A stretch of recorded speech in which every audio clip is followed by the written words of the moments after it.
Hey y'all, I decided to start the live stream a little early because I know it's a little late. Let me just set up this live stream real quick.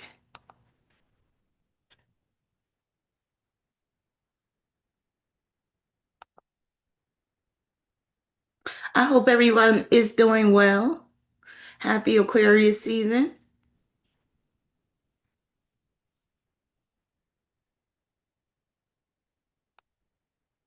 Let me get rid of some of these windows. It's just too much right now.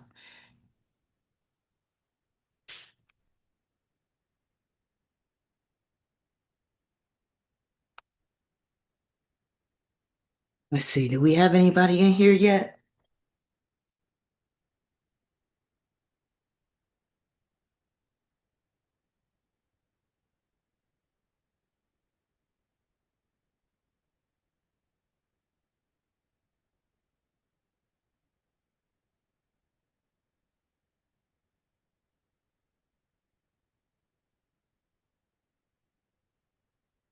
So tonight I got two sponsored videos for you.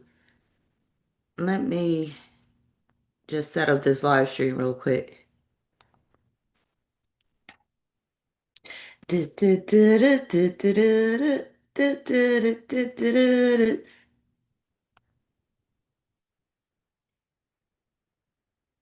Just one second.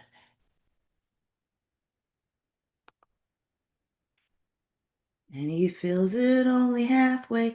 And before I even argue, he is looking out the window at somebody coming in.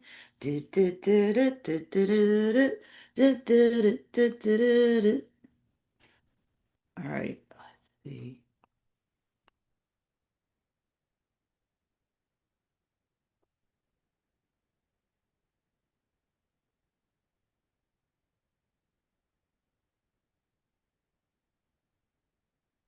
So we want to save that. Okay, let's see if anybody's in here yet. Okay, hey Shine Starlet, hey Tuli. Yes, I'm doing fine. I hope you're doing good too. January was kind of a hectic month for me. That's why I was gone for so long. I just had to get caught up on a lot of work. All right, let me finish setting up this live stream.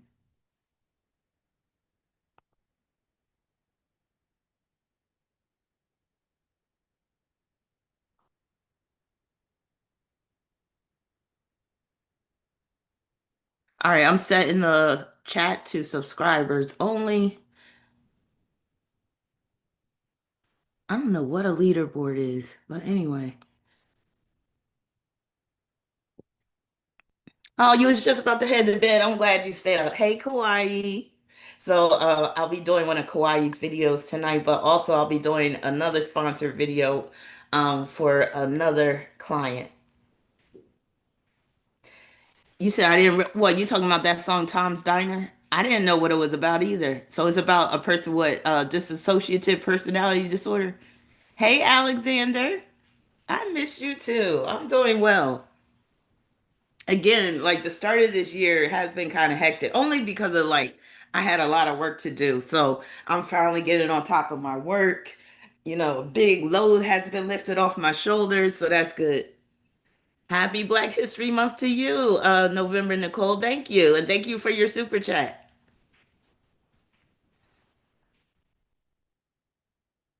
Lilith said, Hey Lilith, January went by fast. Been looking for a job since. No luck though. Well, I'm sure you'll find something soon, so don't get discouraged. The job market is tough out here right now.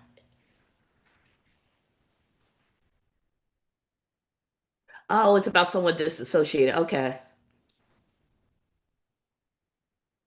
Namaste, Shao. How you doing? Now, has anybody had anything exciting happen since this year started? Right? Black History Month, shortest month of the year. You know that was deliberate. All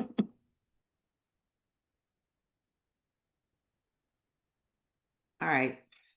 So tonight we're going to be talking about soul ties, and we're also going to be talking about Charlie Kirk and Erika Kirk, more on the soul tie level. So these two videos are going to be related, or I'll say these two topics are related, because the first sponsor video is going to be about soul ties in general, and then the second sponsored video is about the soul ties that existed between Charlie and Erika Kirk. So I'll be splitting the videos up once I finish this live stream. So there'll be two separate videos when I'm all done. But yeah, so I just have to give a disclaimer. So I don't have all the answers. Nobody does, right? And while I'm very spiritual, I'm still, questioning the validity of certain teachings about spirituality, about life in general, about death, reincarnation, the soul, all that type of stuff. What I do believe in is I do believe in reincarnation. I do believe in soul ties. I do believe in karmic debt. And I do believe that um, there is some sort of consciousness after death, but I don't have all the answers. So some of what I'm going to be discussing is more so speculation on my part. Hey, almond milk, about how I think things work with the soul. But we can take a little vote right now. If you believe in past lives and reincarnation, press 1. If you don't believe in past lives and reincarnation, press 2. Now, as far as astrology is concerned, I would say most astrologers do believe in past lives, but I do know that there's some astrologers where they're totally on the practical end and they don't get into the whole past lives and all that type of stuff. So I just want to see where you guys stand in terms of your belief about reincarnation, past lives, soul ties. Do you believe in all of that stuff, or do you think it's just some cosmic bullshit and that we just basically get one life and then that's it? I will say over the past few months, through my clients, I've been getting some strong confirmation about life after death and past lives and reincarnation and stuff just through the stories that some of my clients have shared with me. And it's been really eye opening. So, again, I've always believed in, well, I can't say always, but for the better part of my life, I have believed in reincarnation and the transmission of souls and all that type of stuff. So I love when I get stories from clients that basically confirm this belief that I have. So I have another sponsor video coming up after I do these two that's going to be on the same lines of the soul ties. So stay tuned for that. So I guess during this time right now, we're going to be really focusing on soul, death, reincarnation, and all that good stuff. Tuli said, nah, I've been here many times before. Shine Starlet said, I'm indifferent at this point. Shine, I go back and forth between indifference and also like really having this curiosity. Sometimes just thinking about this stuff gets too heavy for me, and I just be like, okay, I gotta just go on Instagram and look at something lighthearted because sometimes it does get like really too heavy, like to just think about it and to think about even, that death is coming for us all. And what's going to happen once we die, and will we maintain some degree of awareness of ourselves, or at least on a soul level? And does the soul equate to consciousness? That's one of the questions I have. Like, if your soul is transitioning into another body, is your soul maintaining some degree of consciousness even if you may not remember fully that past life?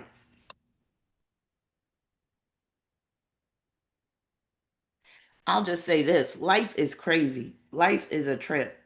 And we lost a couple of celebrities recently. Catherine O'Hara, she was the one that played in Beetlejuice. She also played the mother in Home Alone. She also played in this movie that I love from the 80s called After Hours. That's like a quirky cult classic film. But yeah, so she passed away. I was kind of, sad about that because I liked her as an actress. And then Damon Wilson passed away, Lamont from Sanford and Son. And I'm just starting to see like a bunch of actors and musicians from my childhood and teenage years and young adult life, they're starting to pass away. And it's starting to really like hit home because I'm getting older too. And I'm like, damn, one of these days we're all gonna just not be here. And I have another sponsor video that I'm working on. And this one is about Pluto and Pisces. And it's kind of hard dealing with Pluto and Pisces because I'm like, I may not be here the whole way through Pluto and Pisces. Like, I might check out before Pluto. I mean, hey, I might check out before Pluto leaves Aquarius. You never know because we never know when we're going to go. We just don't. Some people might know, especially if they take their own lives. But I'm just saying, like, life is a trip. So to have to be working on this Pluto and Pisces video kind of has me a little shooken up. Like, damn, like, will I even be here? Like, damn. And when Pluto enters Pisces, it's going to be square my Neptune first, then it's going to square my Sun, and then it's going to square my Mercury. You never know. That could take me out of here. So as an astrologer, sometimes I don't want to see too far into the future because it kind of like shakes me up a little bit. And especially if I look at things like in terms of my parents and stuff like that, like, damn, they're not going to survive Pluto and Pisces. They're already in their 70s. Like, damn, like, okay. But yeah, that's life though. And I think we like to basically pretend like we're going to live forever. And that's why we get into these beefs with people that are so unnecessary. We create unnecessary drama. I think it would serve people to think about death. Think about your inevitable death on the regular because that will hopefully cause you to not waste time. And we all can waste time here or there, but just know that, time is limited and you never know when you're going to go.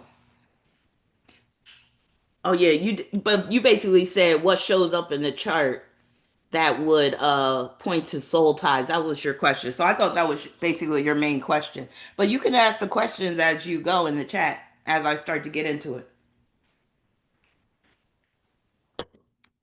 But yeah, I mean, sometimes life is like just too heavy and just being very philosophical. Sometimes you just be overthinking and I don't even think it's too good to be like too focused on trying to find the answers to the mysteries of the universe, all of them, because I just don't think it's meant for us to have all of the answers.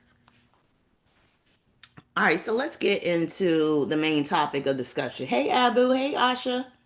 Let's see who else is in here. Hey Half First, how you doing? And again, happy Aquarius season to everyone. Anybody who's Aquarius in here, happy birthday to you. I have a lot of Aquarius in my family. My oldest daughter is an Aquarius. My second daughter is an Aquarius rising with an Aquarius stellium in her first house. My mother is an Aquarius. My father is an Aquarius. Like, I can't get away from them. But it makes sense because most of Aquarius is in my first house. So I'm a Capricorn rising, but I also have a lot of Aquarius in my first house. And that's one of the things I'm going to be talking about tonight when it comes to soul ties, how it could show up in the chart. All right, so let me share my screen.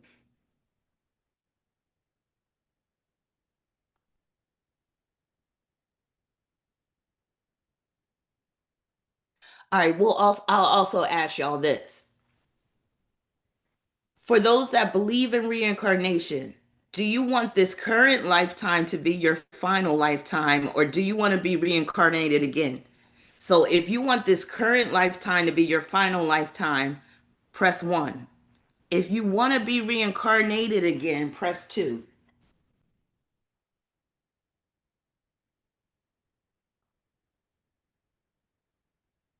I guess I'll see you next lifetime. I guess I'll see you next lifetime.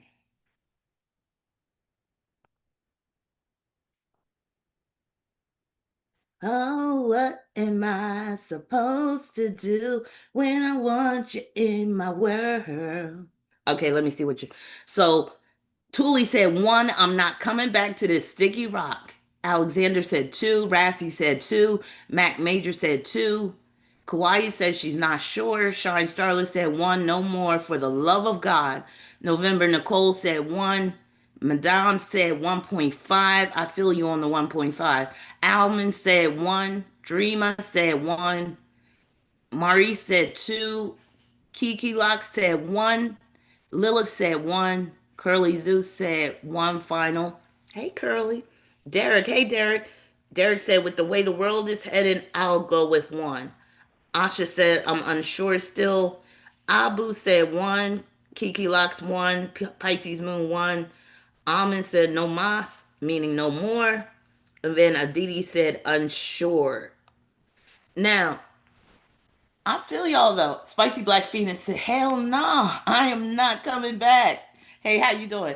But yeah, I kind of don't want to come back, but I don't want to go someplace where I just fade into oblivion. You know what I mean? I don't want to just fade to black as a soul. Because what if that is what happens? You just get absorbed into the ether if you're done with your reincarnations. Or I don't know. Some people believe that we have a choice and that we enter into soul contracts before we enter into the next incarnation. So let me ask y'all this. Do you believe that we have a choice, like our souls have a choice in terms of coming back here? Because some people believe that we do. Some people believe that we choose our parents. I don't know if I believe in all that, especially the part about us choosing our parents. And I'm like, if we choose to come back, I'm like, how many souls would really choose to come back to this wretched earth? Because if you think about it, things have never been like utopian on earth. It's always been some crazy bullshit happening on earth. There's always these rulers that are despots and that are just evil and maniacal and just control freaks. It's always like that. And then just think about every soul that comes here is going to have to experience some type of heartache and pain. Just the fact that we have to die at some point. So if you find the love of your life, you get married, all that, there's always a chance that person's going to die an untimely death and you're going to have to deal with that hurt and pain. And then, of course, there's other forms of hurt and pain. So for the people that want to come back, there must be something about this earth that outweighs the hurt, the pain, the struggle that comes with being an earthling. And nobody can escape it, not even animals. It's like there's something about life on earth where suffering is a big part of it. And you could say, oh, okay, that's because of duality. We live in a world of duality. There has to be joy and pain, there has to be light and dark, there has to be good and evil. You can't just have it one way. Asha said that's the sad part. Spicy Black Phoenix said, I don't know about the parents part. If I knew who my mom and dad were, I wouldn't be stupid enough to choose them again. Hell no. Alexander said, I'm on the fence with that, but I think it's possible. Are you talking about choosing to come back? And then Abu said, no, our lives are faded. I do lean more towards the faded end. And the older I get, the more I believe that our lives are more fated than of free will. I believe we have very little free will, and I believe the majority of people on this earth have, I'll probably say they're operating at like 20% free will. If you have self awareness and if you're aware of the way the world really works, you might be operating at 50% free will, but even that is being very generous. Because as an astrologer, when I just look at transits alone, I mean, even just starting with the natal chart, you'll be able to see so many things that are likely to happen in a person's life. And because human nature is so predictable, a lot of times these things will happen. Even though it's just potential in the chart, a lot of times it is going to play out the way you basically interpret it. So, damn, I just lost my train of thought. I'm thinking too much. But yeah. Oh, yeah, this is what I was about to say. But yeah, especially looking at transits. If you really study your transits, you will see that you are basically a puppet for these planets. So, like, you follow your transits closely, you can match it up to whatever is going on at that given point in time. So, you have to ask yourself, how did these planets know that this was going to happen? How did these planets know I was going to get fired on this date? Did the planets create that, or are they just basically operating alongside of us? Like, I believe that it's the planets that are shaping this. And, an old term for the planets was the lords. Like Jupiter, they would call Lord. Mars, Lord. Mercury, Lord. Like when they talk about the planets ruling the houses, they would be like the Lord of the second house. And what do people call God? The Lord. What did the Greeks and Romans consider the planets? To be gods. Why? Because the planets are shaping life on Earth, and we are basically their puppets. The planets are basically the puppet masters. Now, again, you do have some degree of free will, but you could be doing everything right. And all it takes is certain transits to be hitting up your chart at a certain time for your whole life to fall apart. So sometimes it don't even matter what you do. If the planets want to have their way with you, they're going to have their way with you. So again, I go back to asking, is this what our souls ask for? Or are our souls just put here to be these puppets? And maybe this is all part of our training and conditioning of our souls. But yeah, sometimes I just be like, what is this all for? And does it even mean anything when you can be snuffed out so quickly, instantly, without warning?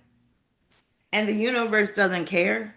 The universe don't care if you're 2 months old, or if you're 5 years old, or if you're 70 years old. If in your chart it says you're going to be sexually assaulted at 75 years old, that's what's going to happen. And it don't matter if you went to church all your life and you did everything right, and you always, donated to needy and worthy causes and stuff. It don't matter if it's already written in the cosmic script that this is what you're going to go through. You're going to go through it. Now, again, we have certain choices to make in life, but even when it comes to our choices, that's already predetermined. So, again, how much free will do we really have?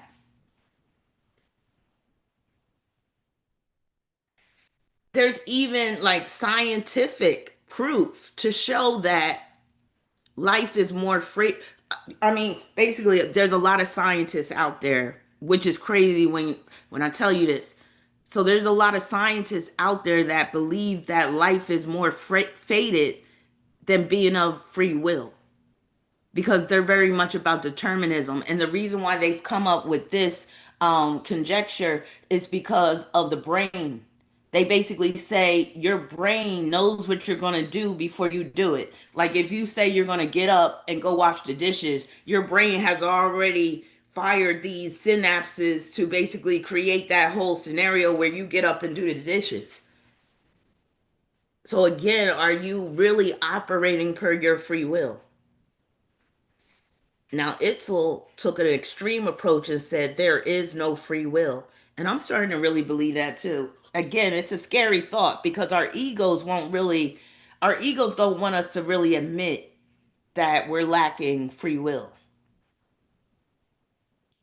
Asha said, is that why we are to use our intuition? I believe so, because the intuition already knows what's going to happen before it happens. And you could say that's coming from the mind of God. It could also be coming straight from the ether. All right, so let's get into these soul ties. I feel like I wax philosophically enough, but I'm going to be waxing philosophically all throughout tonight. So this video has been sponsored by Kawaii Honey. Thank you, Kawaii, for sponsoring this video. Let me just pull up the live stream on my phone so I can follow along. I'm drinking some coffee right now. This is how you know I'm getting older, because you know how old folks love to drink coffee at night? Like they'll have a cup of coffee before bed. That's how I am now. I was like, let me make myself a cup of coffee. Now, One of my favorite brands of coffee is Peet's Coffee. Oh my God, it's so good. I get the Major Dickinson's blend, which is the dark roast. I like the Major Dickinson's blend better than the French roast or even Colombian.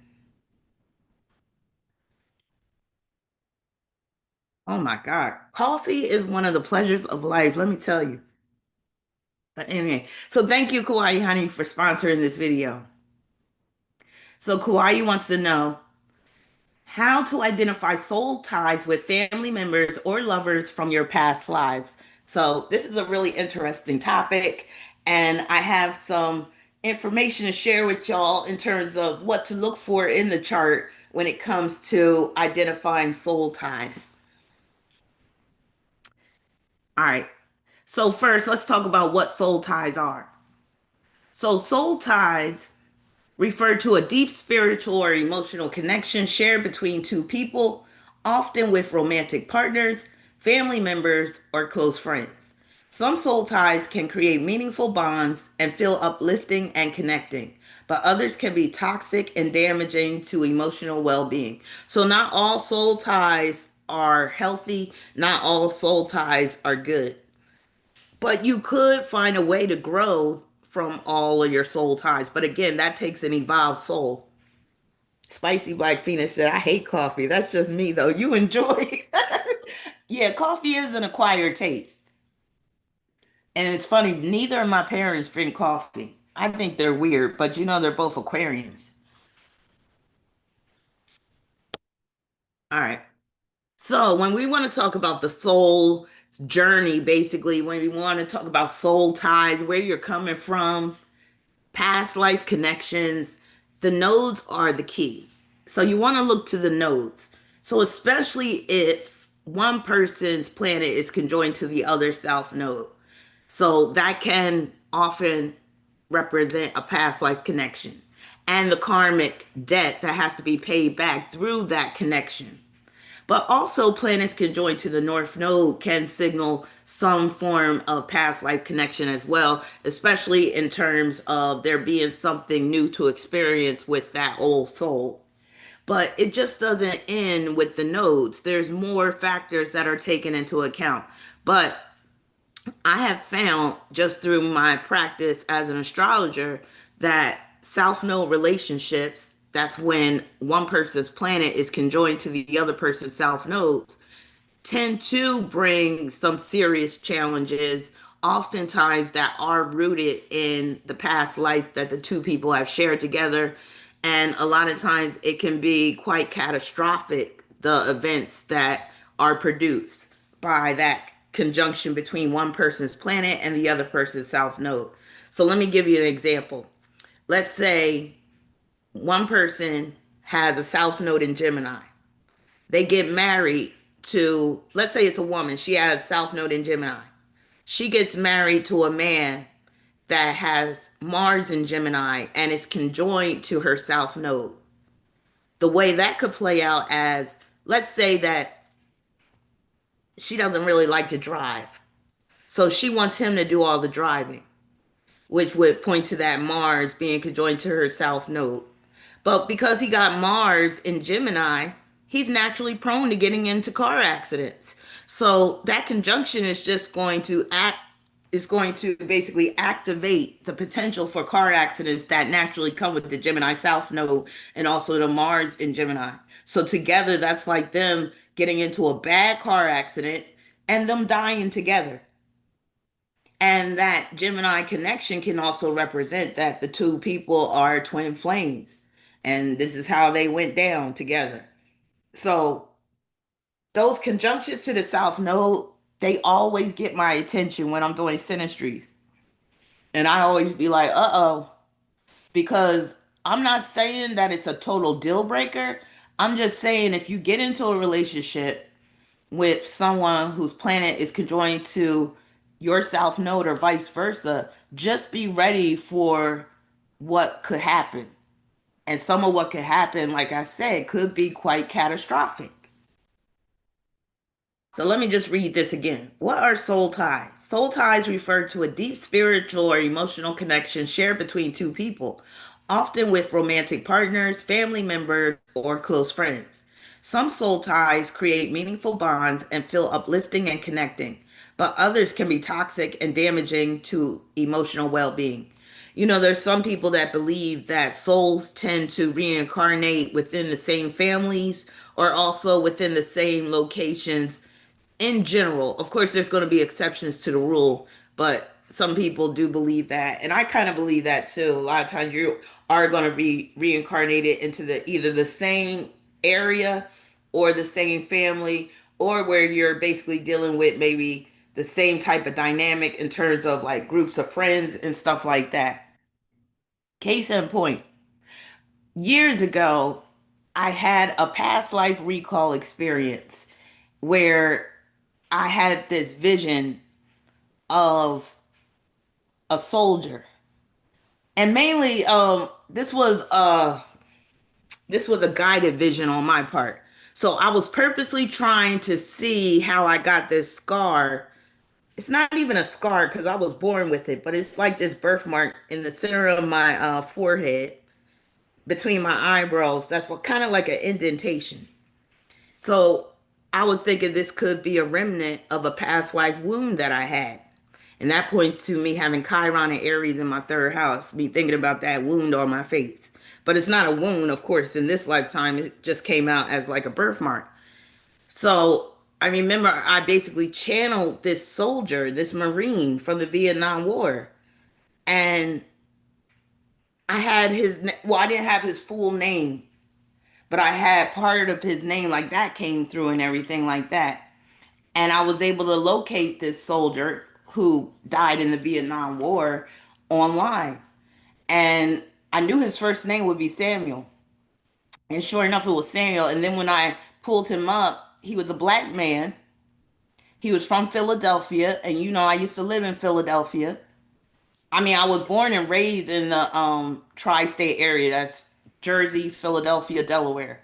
So I was started off in Jersey and then I moved to Philly. I lived in Philly for 6 years. So having that connection, him being from Philly, I used to live in Philly. He was a Capricorn. I'm a Capricorn rising. And there's some astrologers that believe that whatever your rising sign was the sun sign, was your sun sign in a past life.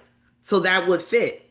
That would mean my sun sign in a past life was Capricorn, if that theory is true. And another crazy thing, I've always been fascinated by war and military. I've always been into like movies about the Vietnam War in particular. I even bought this book called Bloods that deals with the Vietnam War years ago. So I believe that I am the reincarnation of that Marine soldier. And I even, like, when I was channeling the information, I even guess what I said, Ninth Battalion. I was like, he was in the Ninth Battalion. Sure enough, when I looked it up, he was in the Ninth Battalion.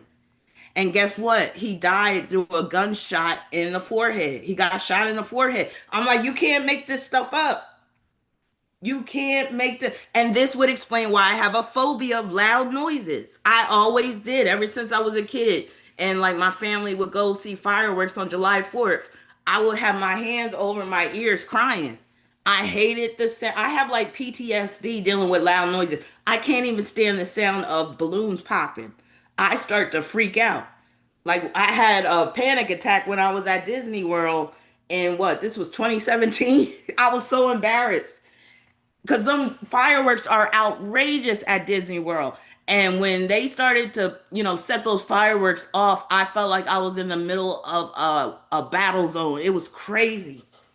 And I just shut down. I had to go on a bench and I had my hands over my ears and I was rocking back and forth. I know people probably thought I was crazy. But again, I have seen signs, not just in my life, but in other people's lives, that this thing called reincarnation is real. Oh, I forgot to tell you the key part. So when I Googled this soldier and I pulled up a picture of him, he looks a lot like my son. And my son is still living in Philly. You can't make this shit up. I'm telling you, you can't make this shit up. Crazy. Hey, Laura Jean. You said I just found your channel. and was in the middle of your River Phoenix chart reading. So fascinating, by the way. And I was checking out your homepage, saw that you're hosting a live. Well, thank you for joining the live, Laura, and welcome to my channel. I'm glad you found me. So let's get further into this soul tie stuff. So, soul relationships. So, I just found this little graphic right here. And again, I don't know if I believe in all this, but this is just some useful information that we might want to explore. So, this says soul entities. One soul is host to a disembodied soul. One soul is host to a disembodied soul. Okay. And then they say parallel lives, two soul parts of the same soul incarnated simultaneously. So to me, that would be twins, right? Or triplets or more. And then soul mates, two separate souls with strong bond connection. And then you have soul transfers. This is known as something walk ins. I don't know why they put, I don't know what that says, but it says walk ins. One soul enters a physical body as another soul exits. And then we have soul braiding, aka walk alongs. Two souls share same physical body. I don't know if that's true. Two souls sharing the same physical body. I don't know. Maybe the older I get, the more I'm believing that basically anything's possible. And then we have this little graphic that says types of soul ties. Soul ties describe different types of relationships, which can be grouped into four main categories. So we have physical, bond formed through physical intimacy or sexual connection. Then we have emotional, deep emotional attachment and strong feelings towards someone. Mental, connection through shared thoughts, experiences, or intellectual understanding. And then spiritual, bond based on shared spiritual beliefs, faith, or religious practices. Now, the video that I recently posted, I think I posted it yesterday, about the cave diving demon. That's a lot. Hey, oh snap.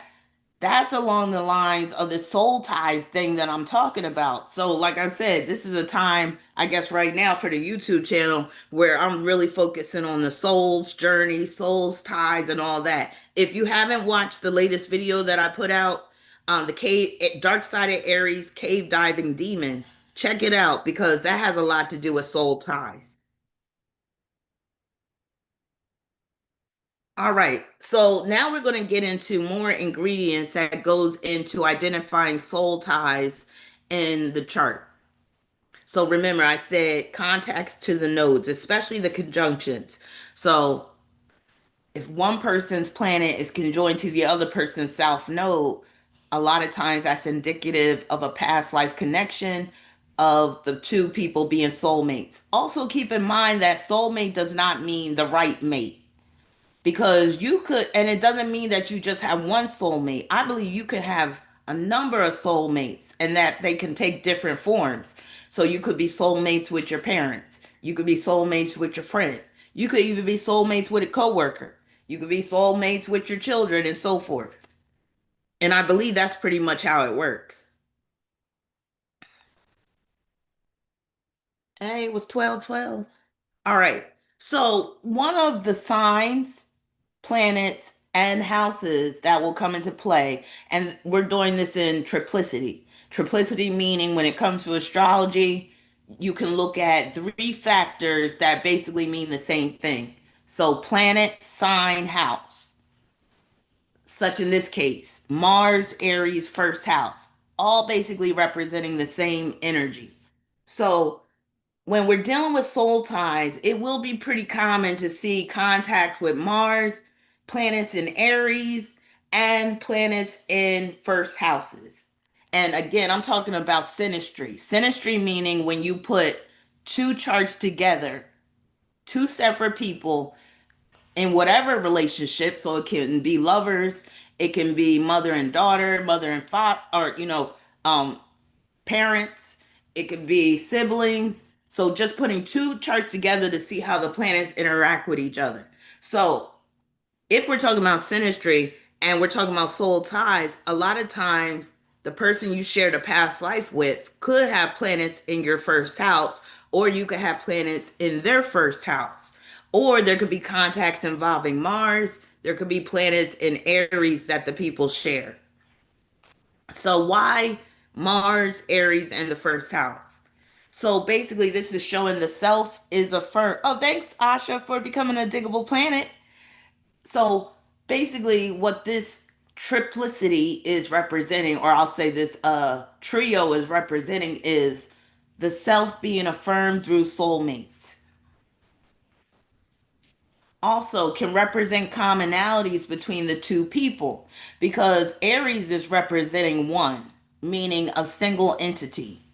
So if you guys are sharing energy in the form of Aries, you could be very much alike each other, very much like each other. And you'll often see strong conjunctions in the chart to represent that Aries energy. So also Aries first house Mars is representing the instant rapport that comes with familiar souls. So a lot of times when you meet a soul from a past life, you are going to have that instant rapport unless you've had some real serious beef with that person and they're just coming into this past life, I mean coming into this current incarnation as an enemy. That's where it could be different. But if it's somebody that you're going to like and they're from your past life, a lot of times you could share an Aries connection or a first house connection, and that is representing that instant rapport that comes with familiar souls. Strong Aries energy often results in connecting with souls that have planets that are conjoined to the natives in order to reflect soul ties and promote instant rapport. So again, person could have an Aries stellium and they could get with somebody that has planets that are conjoined to other parts in their chart. It doesn't even have to be where they have planets smack dab on Aries. They could have conjunctions in other areas of the chart that are just representing, oh, we're kind of like the same person. Oh, you like this too? Oh, yeah, I like this too. Oh, wow, I'm just like you. That type of stuff. And that will help to foster that connection. So with Aries, this is more so like attracts like, right? But when we get to Libra, that's where its opposites attract. You see the difference? Aries individuals, they really can't tolerate people who are very different than them. They really need somebody who's going to be rather similar because Aries is a sign of conflict. So if they get with somebody who's very different than them, it's going to just exacerbate the potential for conflict. Sowing seeds of karmic debt. So with the Aries first house, especially the first house, that first house can show where you're more so sowing seeds of karmic debt because that first house, that's basically representing your actions, what you're doing. So with that person, you could be gearing up to enter into another incarnation with them through the sowing of karmic debt seeds. Soul ties often include one person's planet in the other person's first house, or it could be their ascendant in your first house. So, for instance, my my oldest daughter, her sun, her Mars, and her Venus are all in my first house. My second daughter, her ascendant, Neptune, Venus, South Node are all in my, and Uranus are all in my first house. My son's Neptune is in my first house. So you'll see those first house connections strong. My mother and father's sun is in my first house. So you could do this with your own chart. Like think about your family. If you have children, think about your children. See who falls into your first house. And that could be a sign that yes, you guys are sharing an incarnation together and y'all came from a past incarnation where y'all were together.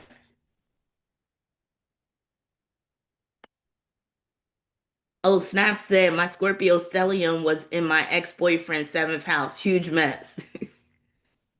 Oh, Snap said I've been abstinent for over 20 years. Damn, you got me beat. I'm trying to get to where you're at. I don't see a man that's worth letting in my Japanese penthouse. All right. And then also facial recognition.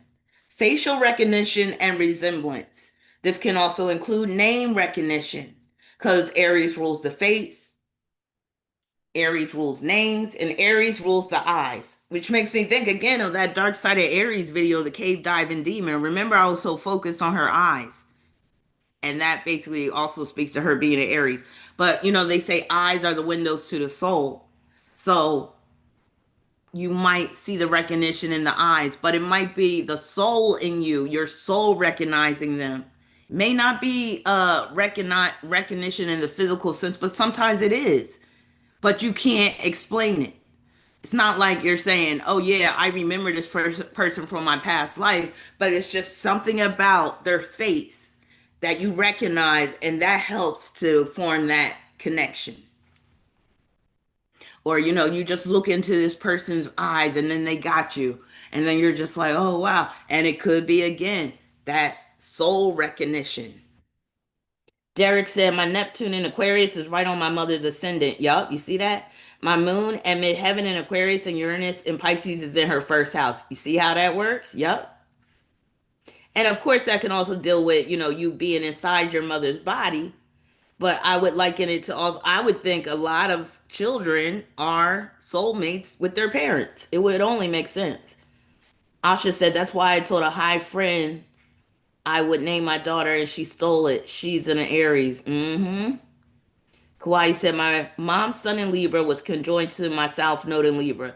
Definitely y'all shared a past life together with that conjunction. Oh, Snap said the year isn't over and I'm done dating men. I give up. There's too many Kane from Menace to Society. Kane was kind of soft if you think about it. All right. And then and this is just dealing with the first house.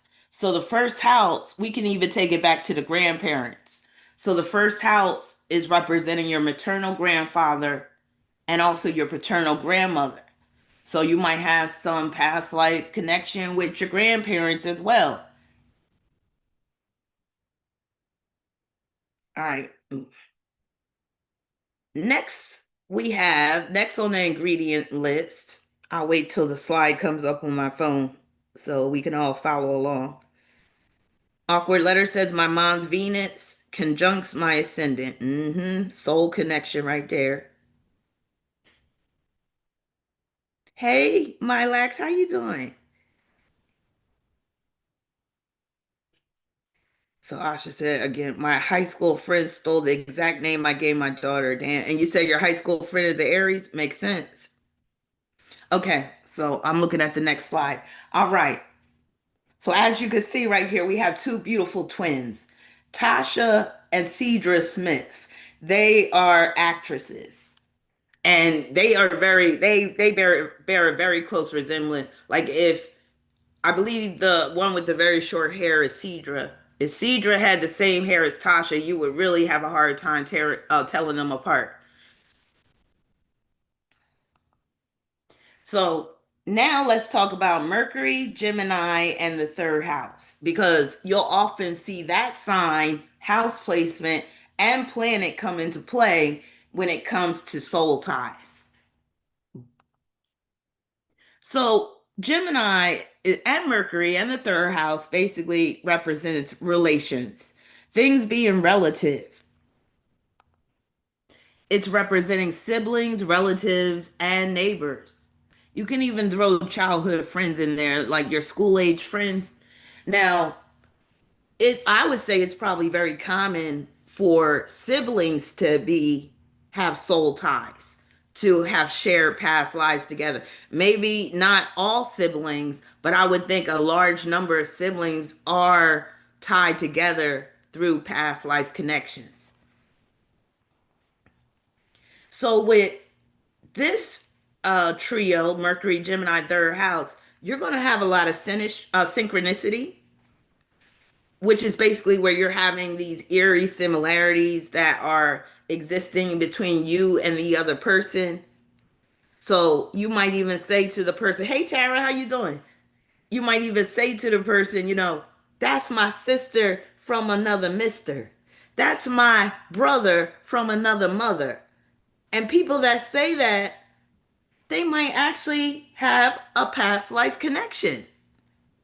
If you feel so close to a friend where they're more like a sibling to you than an actual friend, yeah, maybe that's a sign that y'all share a past life together. Now, twins, let's take twins for instance, and Gemini rules the twins. I would definitely say twins are definitely soulmates, right? You would think that the reason why they are twins is because they had some past life connection, maybe that was so strong that in this lifetime, they're being born together. They are basically in the same womb and they are basically embraced, sharing everything in the womb. And then, they have to live life together because they had that strong bond in a past life. So, twins, there's just something really freaky about twins, about triplets, quadruplets to me. How far does it go? I think the highest, oh, remember the Octo Mom? She had like 8 babies at once, but that was artificial insemination. But naturally, I don't know what the highest it's gone up. It may be sextuplets, where you might have 6 babies at once, which is very rare, but it happens. But I don't know if that happens naturally. Yeah, Tara, I know you got twins, yup. So Tara said, I have twins and my moon is in Gemini, yup. And guess what? That's you. The moon is ruling your uterus. So that's you having twins in your uterus. But then also just you just having that familiarity with the whole twin concept. And that's just crazy. So Gemini, being the twins, will also produce a twinning effect. So even if you're not twins, you might have some Gemini energy in your chart. And if somebody you connect with has planets in Gemini conjoined to your planets in Gemini, then you're going to experience a lot of that twinning effect, a lot of synchronicity. And then you might even feel like you're twin flames with that person. That can occur if you got Gemini on the seventh house cusp, Gemini on the fifth. If we're talking about relationships, love, you might feel like, oh, wow, that's my twin flame. We're so similar. I'm seeing all this synchronicity that's basically proven that this person is meant for me and all that stuff. But sometimes that synchronicity is just set up for you to fail. And when I say fail, meaning sometimes we get into bad relationships that fail because we have lessons to learn through those relationships. And again, maybe we have some karmic debt that we need to pay back through that person. So, this trio, Mercury, Gemini, third house, also produces replication and repeated themes. And I would even venture to say if somebody has strong Gemini energy in their chart, they might have to repeat some of the same lessons over again. Oh, Snap said, I hate my whole family. I accept it. It's my karmic debit to build a family. Teacher versus student. So, Mercury, Gemini in the third house, it rules teachers and students. So, in different incarnations, these two souls might switch back and forth. Like one incarnation, one of them might be playing the role of the teacher and the other one's playing the student. And then in the next incarnation, they just switch places where one is being the student and the other one's being the teacher in that lifetime. So that theme could be taking place as well. And then again, with Gemini, Gemini is about I see you. And Gemini is very much about vision. Not vision like I'm imagining or I'm envisioning something. Vision in terms of being able to see. That's why I always say Gemini deals a lot with the eyes, just like Aries does. So Aries rules the physical eyes. But when it comes to eyesight, being able to see, but also being able to see eye to eye, that's very Gemini. And when people say, I see you, that's like saying, yeah, we're on the same wavelength in terms of how we think. And Gemini is about thinking. So that whole I see you again, that's like also coming from a soul level, you could say, where it's like, okay, I see you. I get you. We're one and the same. All right, next. This little image says souls recognize each other by vibes, not by appearances. But sometimes I do think it's appearances too. Like I said, facial recognition, looking in someone's eyes, and just having that sense of recognition. And again, where that recognition could be happening on the soul level, even though you're looking at someone's eyes, it's like your soul is recognizing them. Because again, the eyes are the window to the soul. So now we got to get into the moon cancer fourth house.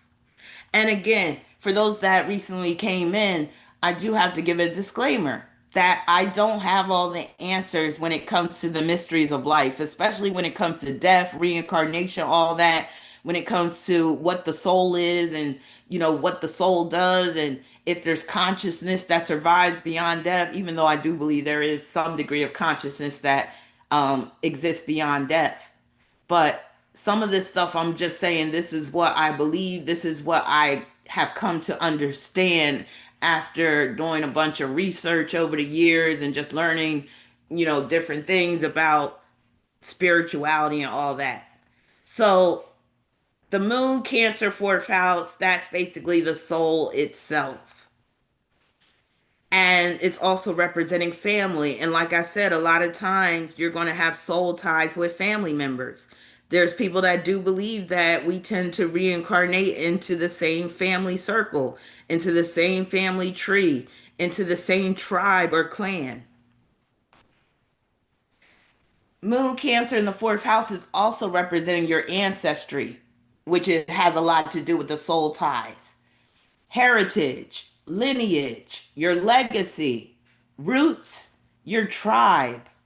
A lot of that is basically all of this stuff is dealing with this trio right here: Moon, Cancer, fourth house. And also the parents. Mother, in particular, when we're talking about the moon and Cancer. However, when we're talking about the fourth house, and this is where we have to separate the house from the sign and the planet. But when we're talking about the house, the fourth house is the father. I don't care what nobody says. I know you might hear from other astrologers, oh, well, the fourth house is the mother because it's like Cancer, and the 10th house is like the father because it's like Capricorn. But you can't treat the houses exactly like the signs, mainly because of that fourth and 10th house. Now, I'm going to give you the reasons why that fourth house belongs to the father. Number one, the father traditionally was the one that built that house for his family, and he's supposed to be the head of the household. He's supposed to protect that household.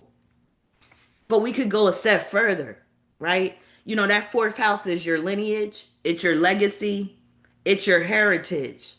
And the fourth house also is the uterus in terms of body parts.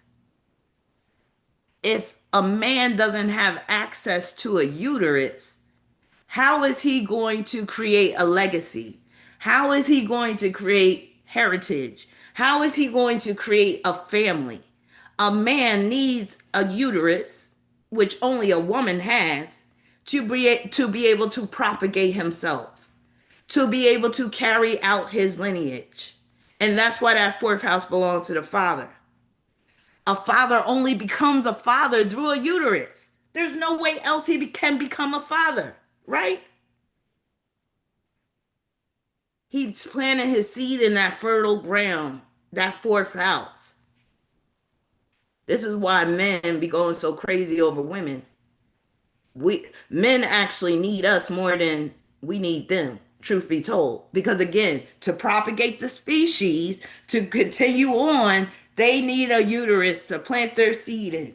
They need that uterus. So I don't care all this like this red pill type of shit and these men that hate women and all this type of stuff. Part of the reason why men hate women so much is because they know they need us for their own survival and for the continuation of their species. And then when you put that mother in the 10th house, that's elevating her above all else. And that's how it is. That's basically, again, because without the mother, we don't have life. It's over. At any point, women could shut this shit down if we wanted to and say, we're not allowing no more souls to come through. So you see how the soul is tied to that moon cancer fourth house energy. The soul comes through the uterus. It's the mother that is holding that soul, that is allowing that soul to come through. The father could put the seed in the woman, but she doesn't have to allow the soul to come through. This is why so many men hate abortion, because they're like, they're threatening our the continuation of our species. So yeah. Now memories, including cellular memory, that's moon cancer fourth house. Also, moon cancer fourth house, if a person's, let's say a person got planets in your fourth house, or they got a planet conjoined to your moon, that can produce instant recognition on a soul level and a feeling of kinship. Like we feel like we're family. Asha said, Ra, that definitely makes sense. I was a believer in the opposite. Well, the traditional astrologers, they knew what was up because they always assigned that fourth house to the father. And I love the traditional astrologers because they didn't sugarcoat things and they basically told you what's what. And again, moon cancer fourth house, soul's entry into the world through the mother. Again, no soul comes here unless they come through the mother. And that's why this is the moon cancer fourth house is a big part of the soul ties. And again, just to reiterate, that fourth house, that's the uterus. And a man needs that fourth house. That's why it belongs to him again, because for him to propagate his seed, and not saying the man, father, that is. The father is that fourth house because, again, he needs that uterus to propagate himself. Soul ties often include one person's planet and the other's fourth house. And again, that produces that instant recognition, that feeling of kinship, that feeling like I know this person. I feel like I've known you before. You ever tell somebody that? I feel like I've known you. I feel like I might have met you in a past life. A lot of times when you feel that way, y'all got a fourth house connection, or y'all got planets on each other's moons. You got planet, connections in Cancer together. And with that, patterns are created when we're talking about moon cancer fourth house. And there's a lot of mirroring that goes on. And you'll see a lot of mirroring taking place with these soul ties. All right, next. I'll wait till the next slide comes up. Tuli said her moon in my fourth and fifth house. Wait a minute, who are we talking about?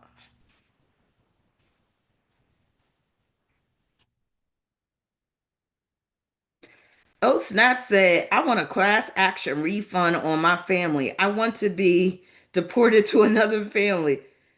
Yeah, I really don't believe we choose our parents. I don't believe that.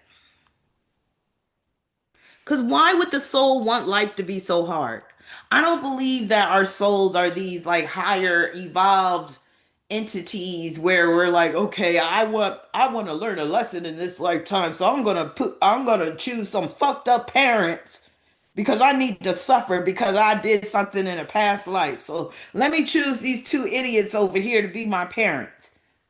Why would a soul choose that? I feel like it's chosen for us. I do. And I feel like it might just be an automatic system that just keeps going around and around until you find a way to get off that wheel of reincarnation. All right. So you see the justice symbol. I'm going to get into Venus, Libra, and that seventh house.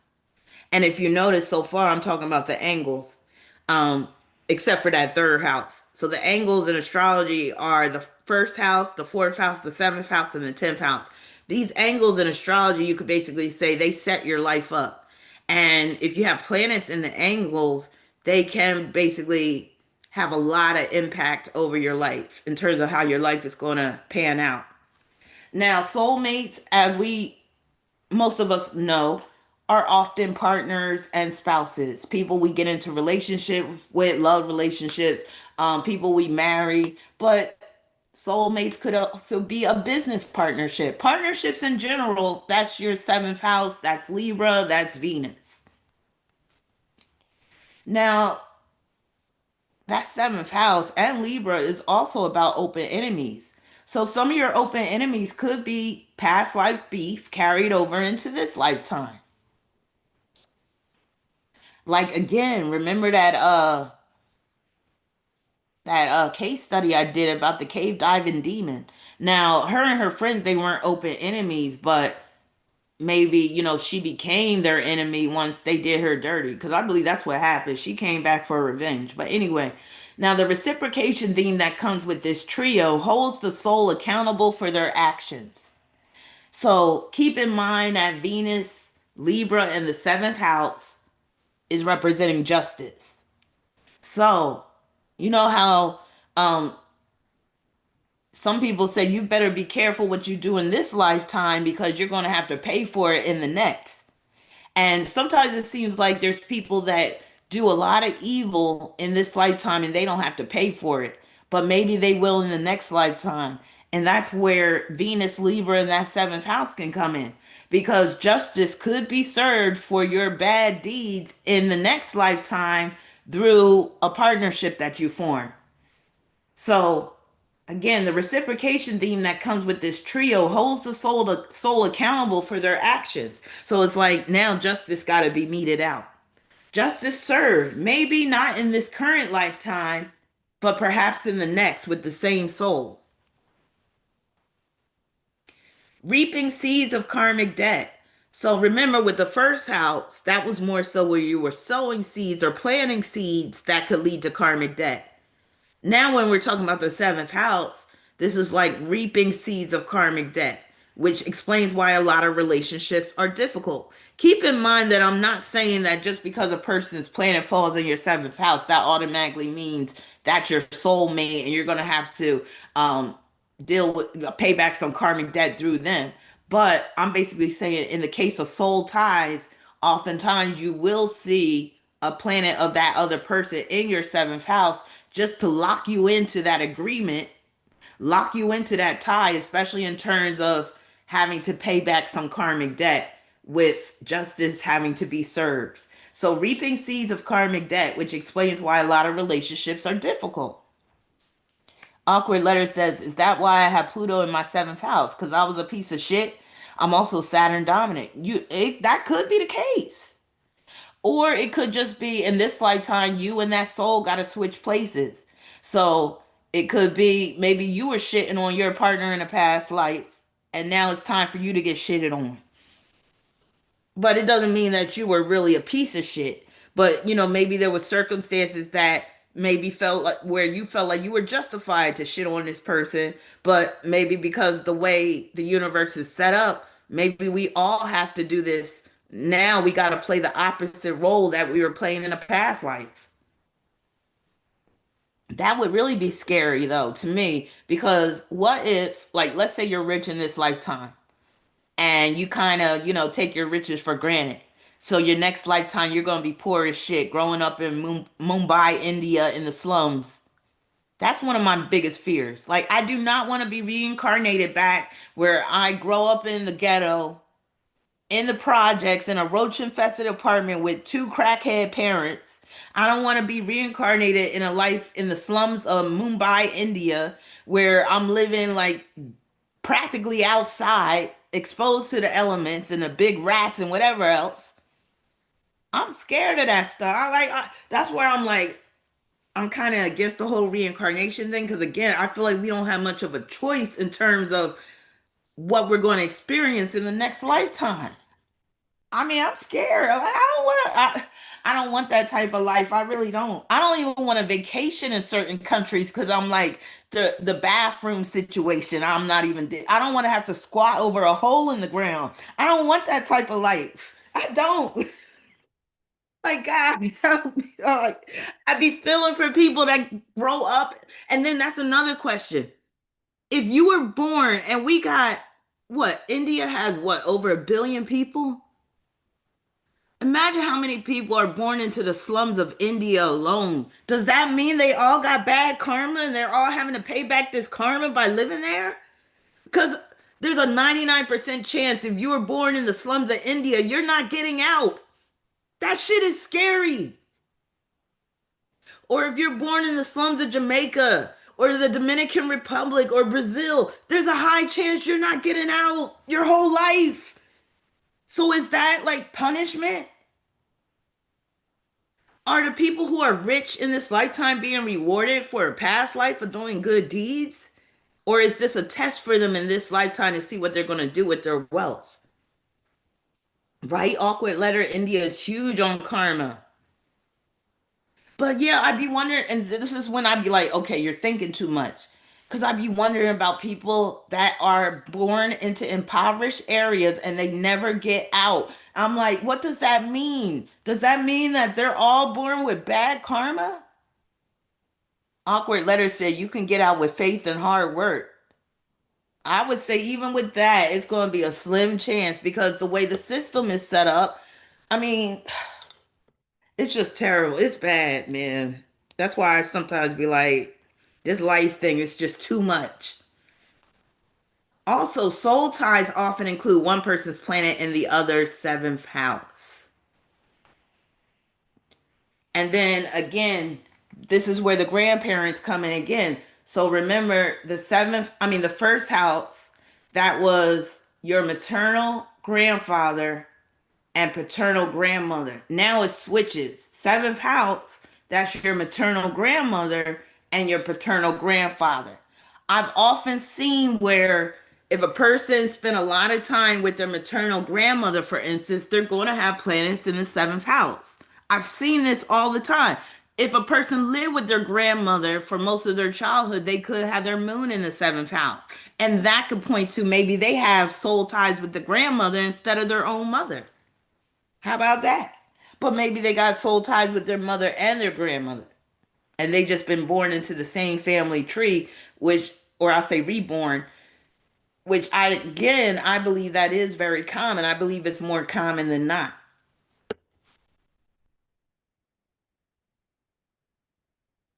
All right. I'll wait till the next slide comes up on my phone. Oh, Snap said, I want to be rich and white like Stephanie McMahon so I can run wild and get away with it. Funny. Lila said, wait a minute, don't say Dominican Republic.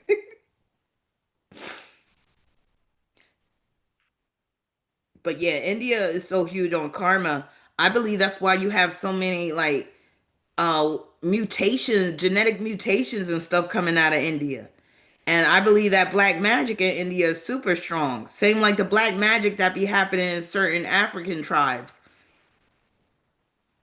Lilith said in India, washing the vegetables in the cow's septic tank. Lord Jesus, that's what I'm talking about. It and having to eat that street food and stuff.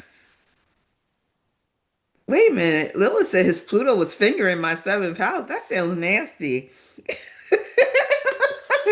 Fingering my seventh house. Oh my God. Lord have mercy. You made me have some flashbacks. Mm-mm-mm. Okay. So now we gotta talk about Pluto, of course. Scorpio, eighth house. Of course, we couldn't leave out Pluto, Scorpio in the eighth house because that's a big part of this whole soul tie situation. Because now we're in the realm of death, rebirth, and reincarnation. So Pluto, Scorpio, eighth house, that is the regeneration of the soul, or you could say the soul's journey, the soul's transition. And I would say, so this, you might say this is arguable, but I would say that eighth house is the chief house of soulmates. And again, a lot of times your soulmate doesn't mean your ideal mate or the one that is going to, be in a harmonious relationship with you. A lot of times, soulmates have some karmic debt to pay back together. So that can explain why a lot of eighth house relationships are hard. Like the two Virgos I was in a relationship with, they were both in my eighth house and they did some of the worst stuff to me. But I would say we were probably connected in a past life and I probably did some horrible shit to them in a past life and they came back to break me off. some fucked up shit, like for real. I should tell y'all this. So I remember I shared it in one of my workshops. I don't know if I should tell y'all. Should I tell y'all? Because I could tell y'all how bad this eighth house can get. You want to hear how bad it can get? I guess y'all don't. I'll move on. Chief House of Soulmate. Past life recall. So you could be experiencing past life recall through another person, especially if they fall in your eighth house or if they got a planet conjoined to your Pluto, or if y'all are sharing planets in Scorpio. Thule said, nah, tell us. Asha said, I remember a few stories. You know I got stories for days, y'all. Oh my God. Oh, you say yes, we want to know. I don't know. Well, I'll just say this is kind of it's, it's kind of embarrassing because I don't know, not many people have had this experience. But I will say this. I had caught my boyfriend, my Virgo boyfriend at the time. I caught him cheating, right? And he was mad that I caught him cheating. So he grabbed this. I can't even, I don't want to give too many details because it's kind of sensitive in terms of the parties involved. But I'll just say real quick, keep in mind I got Virgo intercepted in my eighth house. So he was mad that I caught him. So he grabbed a poopy diaper and he acted like he was going to smush it in my face. So I started running and I thought he was just playing. And it got so bad that I had to run out the house. He caught up to me and he smushed it all in my face and it got in my mouth. That'll just tell you how ugly and nasty that eighth house can be when somebody's son is in your eighth house. So yeah, you want to talk about me having to go through some trauma? Uh-huh. Yeah. But yeah, that's why I always say you gotta be careful about that eighth house shit. Literally sometimes.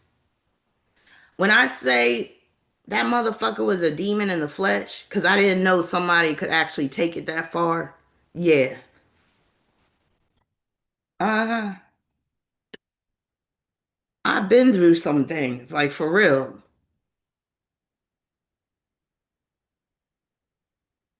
Yeah, straight up evil.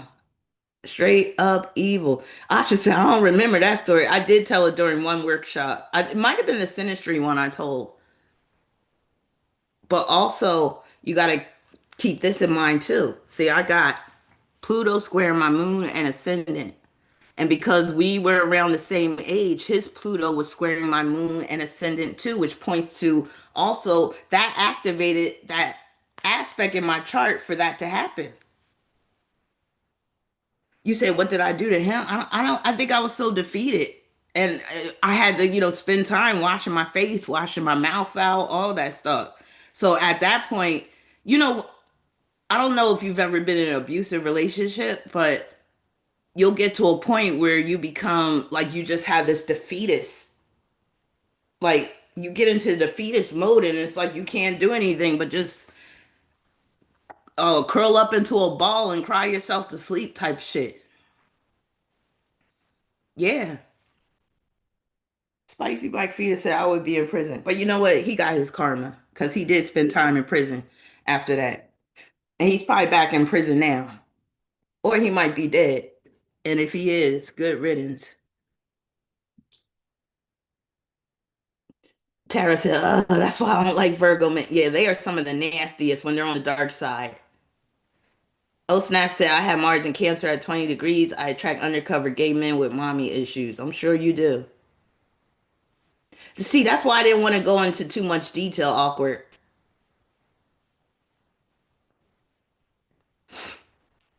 But just know that that relationship I had with him was a karmic relationship. And, we must have had some horrible soul ties from a past life.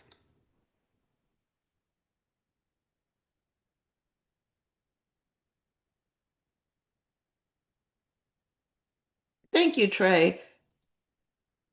Thank God. I'm just so glad that I'm at a time in my life where I don't have to go through that bullshit anymore. And mind you, it was a choice I made to partner up with this dude. But again, sometimes I believe that the universe sets you up to fall into these situations simply because you got some karmic debt to pay back. Alexander said, and Diddy has a Virgo moon, right? I'm just like, but anyway. So past life recall could be happening with that connection. And then bonds that are hard to break due to soul ties. Obsessions can often stem from past life attachments with certain souls. So, you know how you might be obsessed with someone? You might have a past life connection with them, and that could be why you're obsessed. Thanks, Mac. You said I'm glad you're doing better now. I am. I'm in such a better place now. I really am. But yeah, obsessions can stem from past life attachments with certain souls. Look, this was the same motherfucker that was trying to talk to a chick at my sister's wedding, and I remember I lost it. This was before the diaper incident that he had did that. So I should have broke up with his ass then, but I was already pregnant. All right, but obsessions can often stem from past life attachments with certain souls. Now, aversions can often stem from past life trauma with certain souls. So if you have to connect with someone, but there's this initial aversion and maybe they got to grow on to you, it could be because there was some trauma associated with that person. And then they might really put on the charm in this lifetime to really reel you in. Tully said you could feel when they try to telepathically talk to you, won't leave you the fuck alone. That's why I have to admit, with some of my clients be going through it, because like when I like think about what I've been through, sometimes I'd be like, oh, you'll get through it. You don't even understand like how bad it can get. And your situation ain't nearly that bad. Because I'm like, yeah, I done been through some fucking shit, man. So again, I'm at this point in my life, that's why I'm like an extreme loner. I don't want any more relationships. I'm good. I'm done.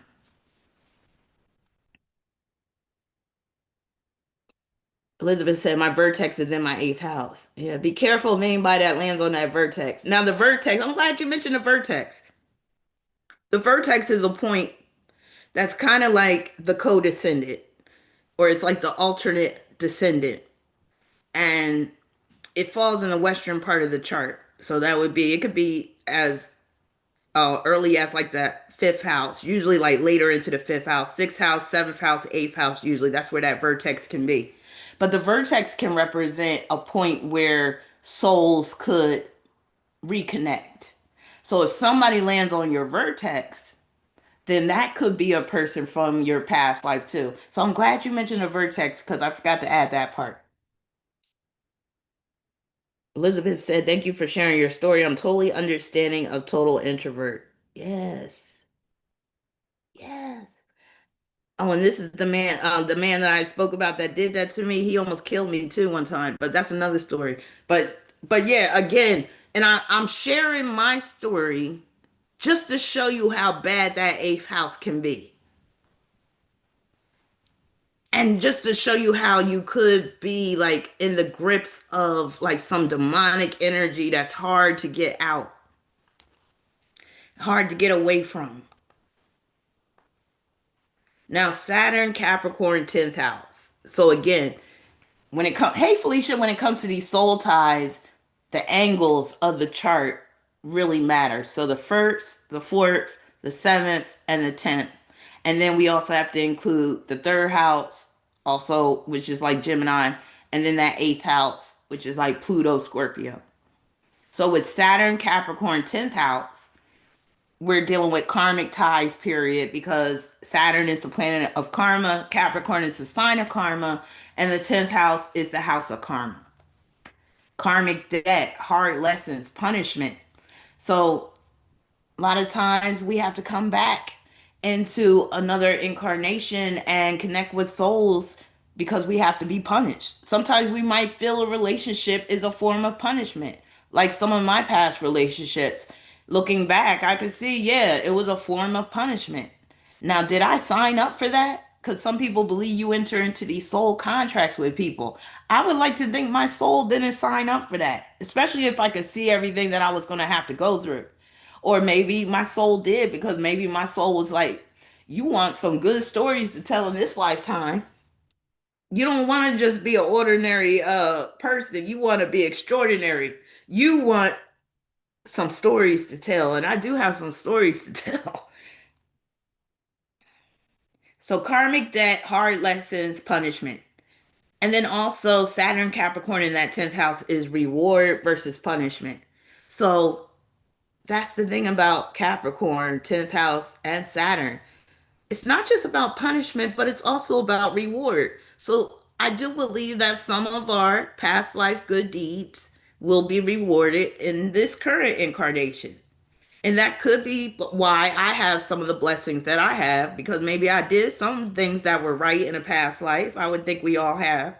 So some of the blessings that you have that come from people, it could be due to the good deeds that you did towards them. And then parents, again, that fourth and 10th house, you just call it the parental axis. But to be specific, Saturn rules fathers, but that 10th house is dealing with the mother.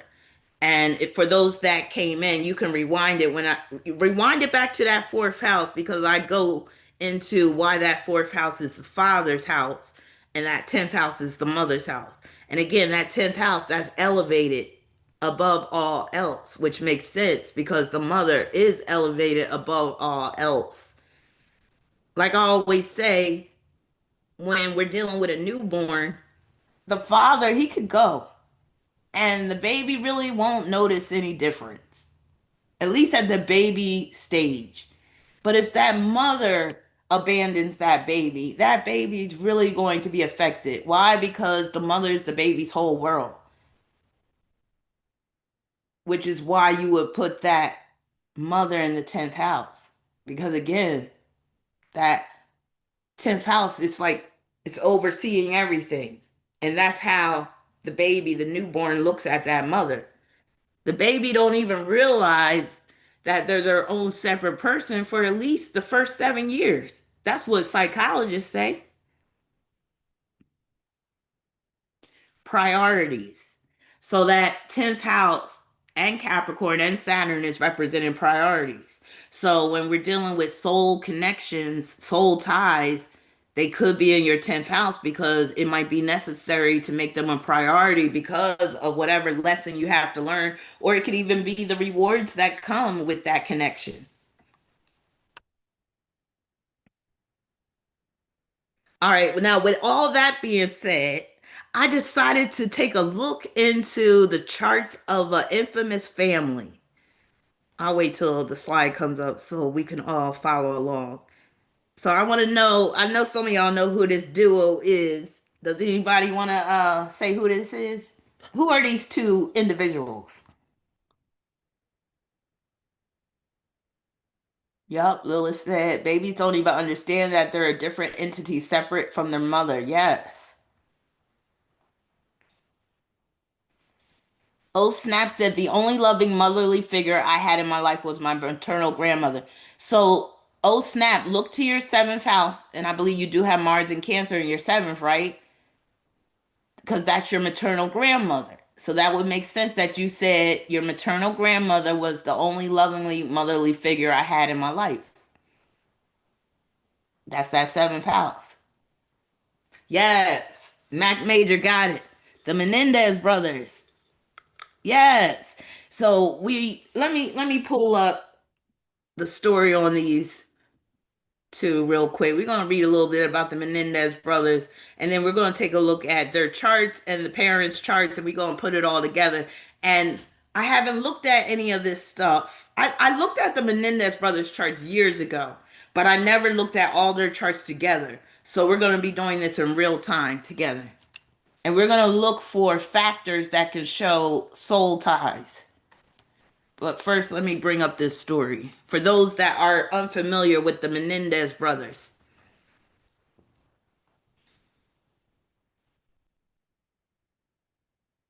Hey, sacred artists.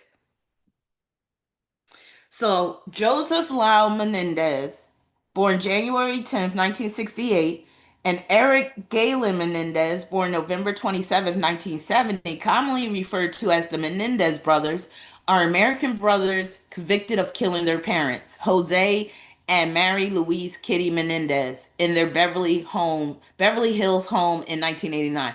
Let me just tell you how um what's the word?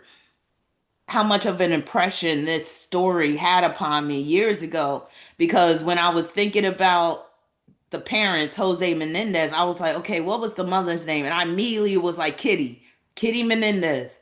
That just shows you how impactful this story was. A lot of people were impacted by this story because these were rich kids that grew up, very privileged and ended up murdering their parents. So it says, following the murders, Lyle and Eric claimed that unknown intruders were responsible for the murders, framing it as a potential mob killing. Police initially investigated this claim but grew suspicious when they discovered the brothers' extravagant spending sprees following the murders and the fact that they had hired a computer expert to delete their father's recently updated will. Eric confessed to the murders in sessions with his psychologist, citing a desire to be free of a controlling father with high standards, which led to their arrest months later. Yeah, they mainly had beef with the father, but they decided to take the mother out because they looked at the mother as being very passive and always enabling the father. Now, Lyle and Eric were charged with 2 counts of first degree murder with special circumstances for lying in wait, making them eligible for the death penalty, and charges for conspiracy to murder. During their first trial, the defense argued that the brothers killed their parents in self defense after years of alleged sexual, emotional, and physical abuse. So, yeah, that's right. They basically tried to say that the father was sexually and physically abusing them for years. The prosecution argued that the murders were premeditated, the allegations of sexual abuse were fabricated, and that the brothers were motivated by hatred and a desire to receive their father's multi-million-dollar estate after being disinherited from his will. The juries were unable to reach a verdict, resulting in mistrials for both brothers. In a second trial, the brothers were convicted and sentenced to life imprisonment without the possibility of parole. So here's another picture of Lyle and Eric Menendez, and then on the right, here's Jose and Kitty Menendez. Let me just get into a little background story real quick. Joseph Enrique Menendez was born on May 6, 1944, in Havana, Cuba. At age 15, in the wake of the Cuban Revolution, he moved to the United States. You never know, he might have soul ties going back to Cuba, and there might have been issues with like his sons might be part of that whole Cuban Revolution shit and all that type of stuff. You never know. So he moved to the United States. Jose attended Southern Illinois University, where he met Mary Louise Kitty Anderson. They married in 1963 and moved to New York City, where Jose earned an accounting degree from Queens College. The couple's first son, Joseph Lyle, who goes by his middle name, was born on January 10th, 1968, in New York City. Kitty quit her teaching job after Lyle was born, and the family moved to New Jersey, where Eric Galen was born on November 27th, 1970. So we got a Capricorn and a Sagittarius in Gloucester Township. No way. I was born in Gloucester Township. That's crazy. Now, the family lived in Hopewell Township, and both brothers attended Princeton Day School. Jose became an executive at Hertz Corporation and later RCA Records after he was appointed as the CEO of Live Entertainment, a film studio and home video distributor. The family moved to Calabasas, California, where Eric attended Calabasas High School. In 1988, Lyle and Eric committed multiple burglaries in their neighborhood. So they were committing burglaries even though they were rich kids. They were still, that's right. There's a good Lifetime, I think it was by Lifetime, but there's a good TV movie about the Menendez brothers that came out years ago. I think it's still on YouTube. But that's right, they were burglarizing the neighbors' homes. They were stealing more than $100,000 in cash and jewelry, prompting their parents to move to Beverly Hills. The following year, Eric attended Beverly Hills High School, where he earned average grades but displayed a talent for tennis, ranking 44th in the U.S. as a junior. After 2 weeks before the murders, Eric and his friend Michael Joyce entered the 1989 Boys Junior National Tennis Championship. As a student at Princeton University, Lyle was placed on academic probation for poor grades and eventually suspended for plagiarism. He lived in the Goss Hall, a dormitory where he reportedly threw out his roommates' belongings as he did not wish to share a room, caused damage by leaving sinks overflowing, and repainted his room in violation of university rules. So Lyle, it seemed like he was the more badly behaved one. In high school, Eric co-wrote an amateur screenplay titled Friends with a classmate, Craig Signorelli, telling the story of a wealthy young man who commits the perfect murder by killing his parents for their inheritance. Wow. So maybe Eric was the mastermind of the murders. I forget who was the mastermind. All right, so let's get into these charts. So first, I'm going to look at Eric and Jose's charts. I'm mainly looking for conjunctions first, and then also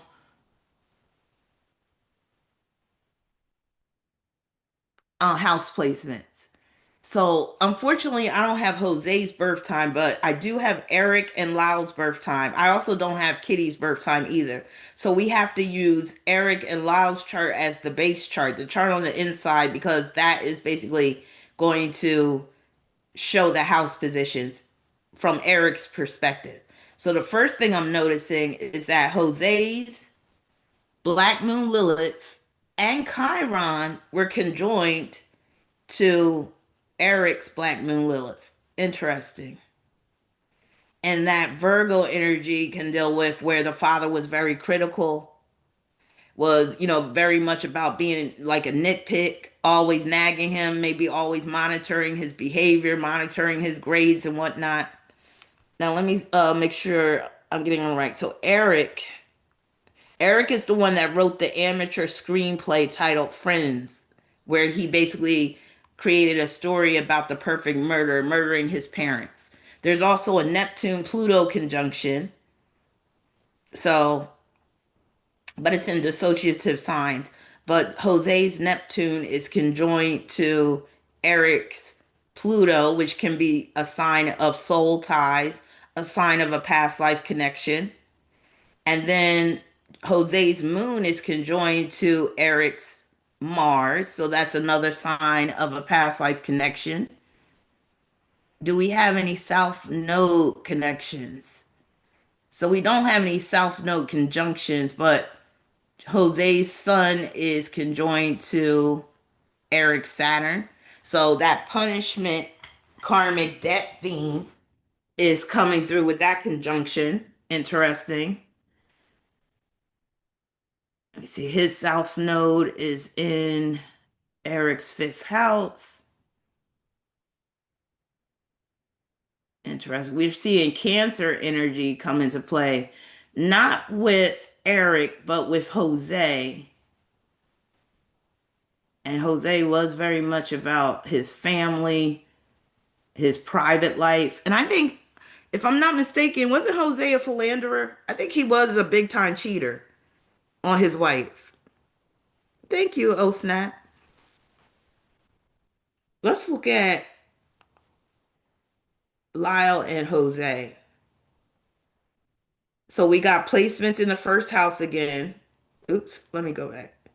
So let me go back to, so with Eric and Jose, father and son, we see the first house placement. And then the same with Lyle. We see Jose's Mercury and Sun in Lyle's first house. Also his Uranus in Gemini in his first house. And then he got Saturn in Gemini in the second. His Uranus is right on Lyle's second house. Interesting. Now, who was the one playing tennis? Eric was the one that was the tennis player. Okay. Let's see, we see any South Node. Okay, so we see a South Node connection with Jose's moon and Libra being conjoined to Lyle's Libra South Node, so that can be indicative of soul ties. We see another South Node connection with Jose's South Node being conjoined to Lyle's Mercury. And then let me see what else. Black Moon Lilith, Jose's Black Moon Lilith and Chiron are conjoined to Lyle's Jupiter.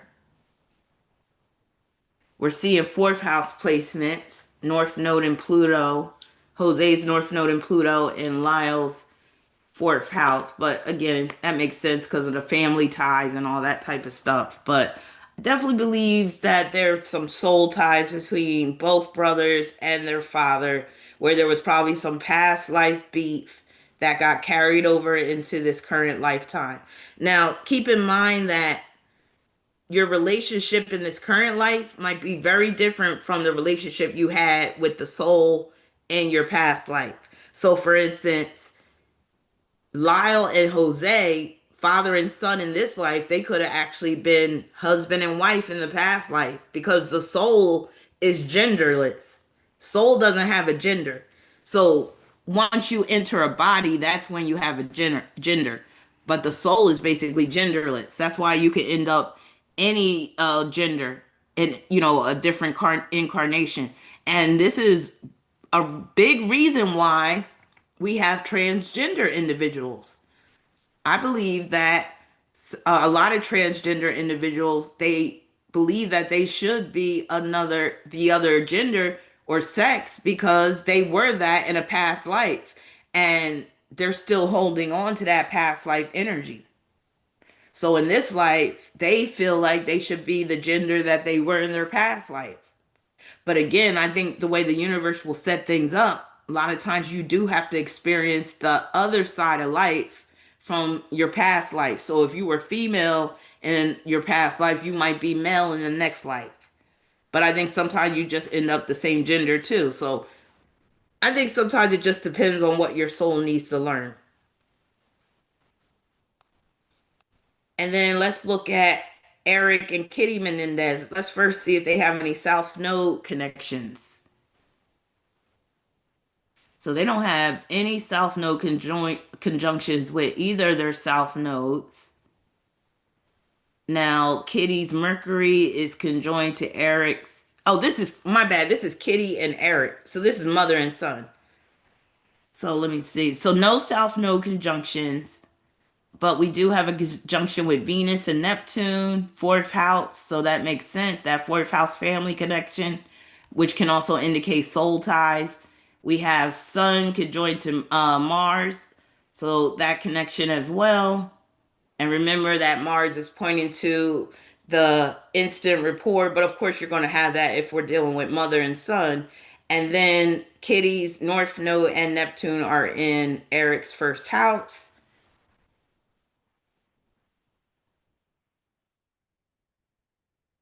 And that's pretty much it. And then let's look at Lyle and Kitty. So we see Kitty, Saturn, and Uranus in Lyle's first house. Her black moon Lilith is conjoined to Lyle's moon. We're seeing fourth house placements again with her moon, Pluto, and Chiron in his fourth house. So again, that's pointing to the family connection, but it could also point to soul ties, past life connection. No energy in the eighth house. Let's see, what else? Now we see a South Node connection with Kitty's son being conjoined to Lyle's South Node. So they most likely had a serious soul, past life soul connection. Her North Node is conjoined to his Pluto. Her Neptune is conjoined to his Pluto and Uranus. And then her South Node is conjoined to his Chiron. So they have a strong South Node connection with Lyle's South Node could join to the sun, her sun, and then her South Node could join to its Chiron. I'm wondering because I remember at one point one of the brothers was very upset about having to kill the mother. So I'm wondering if it was Lyle, the one that didn't want to kill the mother. Does anybody remember if you saw the movie? One of the brothers was more closer to the mother and really didn't want the mother to have to die. I think it might have been Lyle, the one that didn't want his mother to die and was really upset and distraught when they killed the mother. But that would make sense because of this soul connection that Lyle and his mother had with those South Node contacts. And then with the South Node conjoined to the sun, you never know. They could have been husband and wife instead of mother and child in a past life with that Libra connection. You never know. Or that maybe they could have been open enemies in a past life because Libra is that too.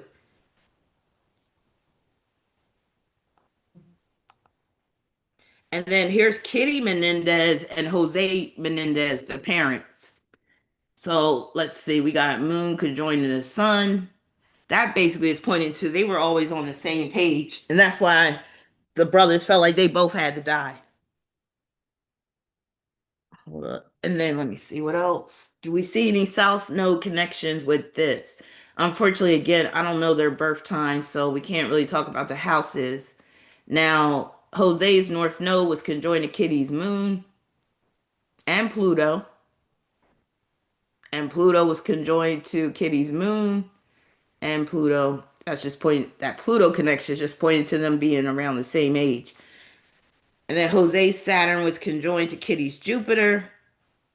He basically controlled her, like seriously. She didn't really have no freedom in that marriage, it looked like. And that look with his Saturn conjoined to her Jupiter, that's like he would speak for her often. She'd probably be like, "Oh, lighten up on the boys," and then he would tell her to shut up. And she probably didn't really have much of a mind of her own in that marriage, I would say. All right, and then I was like, let me look at this from a tri-will perspective. So this is the charts of Eric, Jose, and Kitty together. And again, I'm putting Eric's in the middle so I can see where both parents are like populating his houses. So that second house is very telling with both the mother and the father's planets in his second house. And again, remember, he was going after their money. And he's the one that wrote that screenplay telling the story of a wealthy young man who commits the perfect murder by killing his parents for their inheritance. So Jose got his moon in Eric's second house. Kitty had her son in Eric's second house, and they were all conjoined to his Mars in Libra. So this is him feeling like, hey, that money's mine. Their money is my money, and I'm going to kill them for it. Especially when they were written out of the will. I guess he was just like, oh, they got to die now. And then let me see. Why didn't I see that before? So this is Kitty's Mars in Eric's eighth house. Interesting. And then that Jupiter on top of Saturn in Eric's 10th house. So again, like I was saying, that mother, she really didn't have a say, it seemed like. So she might have been trying to advocate for the boys, but then the father would shut her down. And that's what Saturn will do. Saturn will shut you down. Saturn will shut you up. So there could have been times where, she was trying to make it easy for the boys, and the father would be like, no, mm-mm. Interesting. And then where's that fourth house? So here's the fourth house. We got Venus here. And then we're going to look at the tri-wheel with Lyle, Jose, and Kitty. So we're seeing the second house again, Jupiter, Saturn, this time in Lyle's second house. And again, I think Lyle was more of the follower, even though he was getting into trouble a lot. It was really Eric was the mastermind, if I'm not mistaken. And then that Libra connection is in Lyle's sixth house. Nothing in the eighth. It's interesting that that eighth house isn't populated, but then that fourth house is lit up.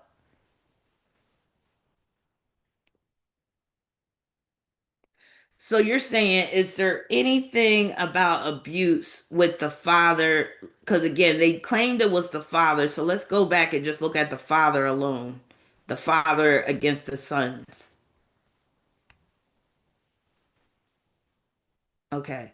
So here's Eric and Joseph again. So let's see, we got Pluto. We got Pluto square Venus, which could be an aspect of abuse. So Jose's Pluto is squaring Eric's Venus. That could even play out as sexual abuse too. So on one hand, it could be sexual abuse or it could just be physical abuse. You can never be totally certain. That's interesting though that he said that they were sexually, like, again, Eric was the one that said that they were being sexually abused. But there, that is a clear abuse aspect. And then Mars square Mars can just deal with, constantly butting heads. And it can deal with where it gets violent at some point as well. Interesting. And then now let me look at Lyle and his father. So first let me locate Pluto. Pluto in the fourth house. Pluto is squaring the ascendant. I would definitely say there was physical abuse going on. Now, was it sexual? It could have been sexual too, because that Pluto square in the ascendant, that can either be physical abuse or sexual abuse. And maybe it was both.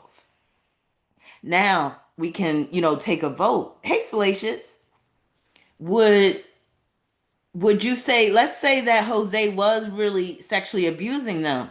I'm already going to say he was definitely physically abusing them. He was gripping those boys up, slamming them against the wall, slapping them up. I would say that alone is bad, but it would be even worse if he was actually and I can pull some cards on it too. It would be even worse if he was sexually abusing those boys. Now, let's say he was sexually abusing those boys. Would you say that that would make them justify in taking not just Jose's life, but the mom's life too? Would you say, like, if, especially now that I'm showing that there is signs that Jose was abusing both of his sons, I could definitely say physically, and I'm saying possibly even sexually, would you say that they were justified in committing those murders? So Elizabeth said no. Sam said no. Spicy said no. I say no too. I don't think it was justification. If anything, they could have, went to the cops or sued their father for abuse. But then again, how do you prove that? Unless you go to the police right after the abuse occurs. Elizabeth said they could have just left. Exactly, especially since they were burglarizing homes and they said that they stole more than 100,000 in cash. So they had money to escape. They had a reason to escape. Now let me see what the cards say. I want to see if he was sexually abusing those boys.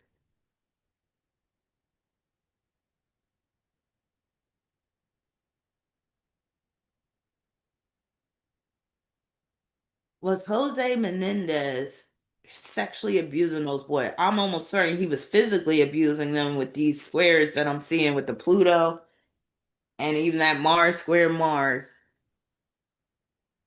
But was he also sexually abusing them?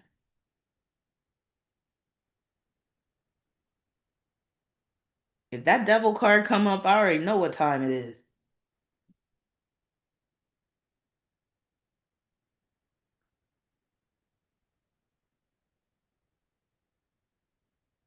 Know what's crazy?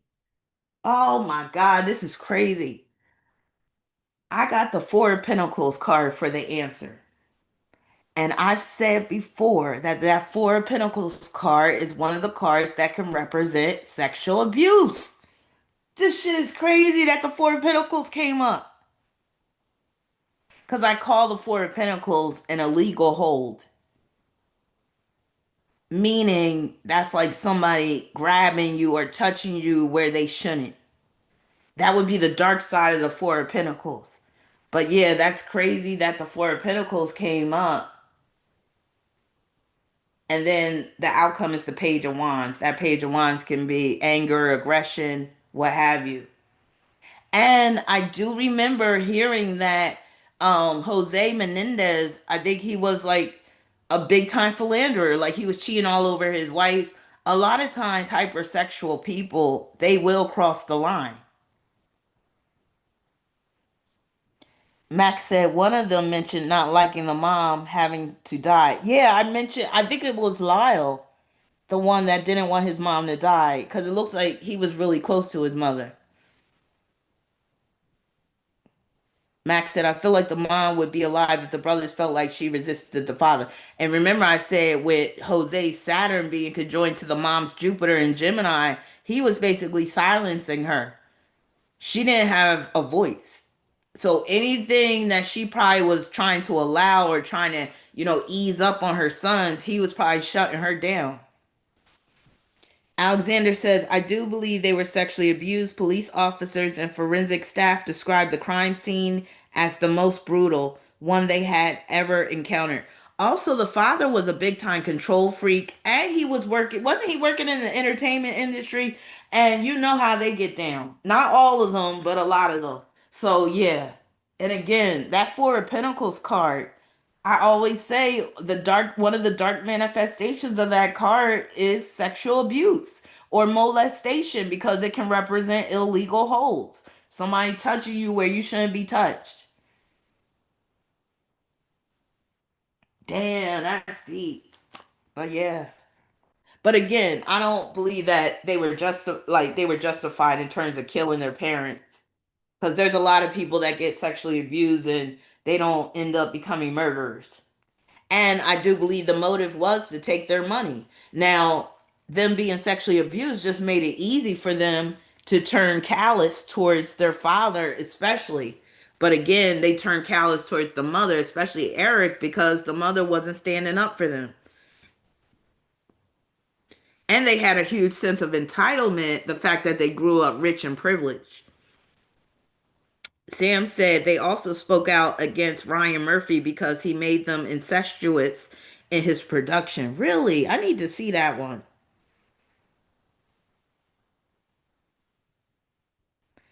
Alexander said Jose became an executive at Hertz Corporation and later RCA Records. Yes, and we know a lot of snakes are working for these big record labels. After he was appointed as the CEO of Live Entertainment, a film studio and home video distributor. Yes, so he was deep in the music industry. Well, entertainment industry.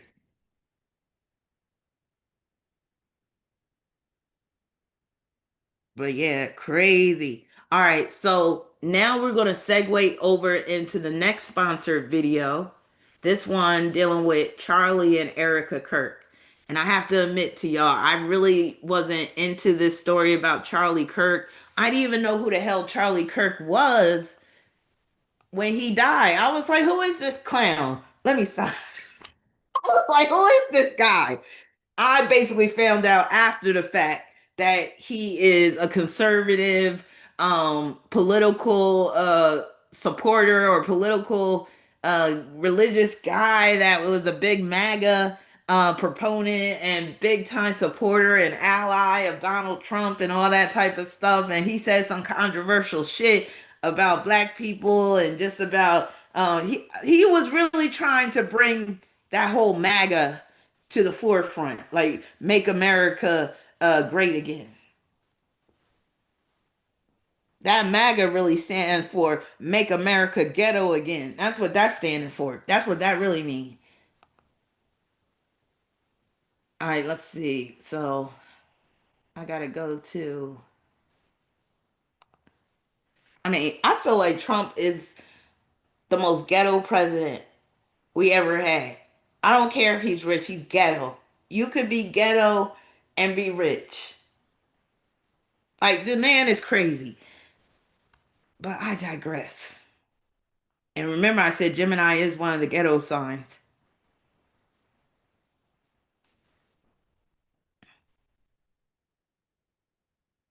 I mean, his favorite cuisine is McDonald's, for Christ's sake. Oh, shoot. I did this wrong. Hold on. Let me go back.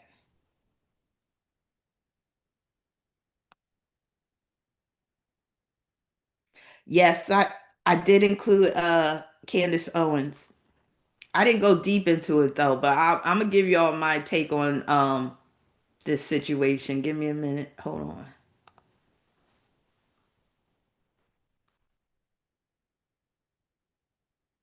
Oh wait, I'm doing it wrong. Hold on. I gotta get it off the other screen.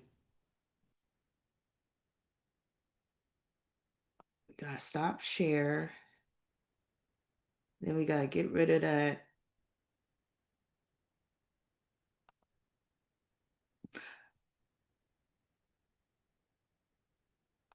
One thing I feel like one of the best lessons for this.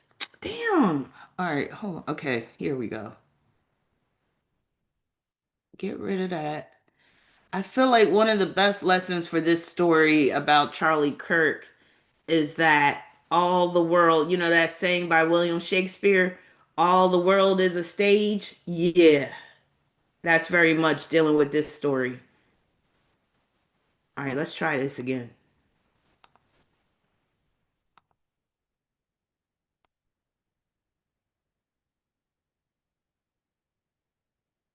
And again, this is where I have to basically give y'all this disclaimer because this sponsored video is another video dealing with soul ties. And I don't have all the answers to this whole soul tie thing, to this whole like mysteries of the universe and how everything is set up and all that type of stuff. So some of what I'm saying is kind of speculation on my part as to why, you know, souls go through certain things and all that stuff. Alexander said Erika Kirk seems happier since he passed. She does.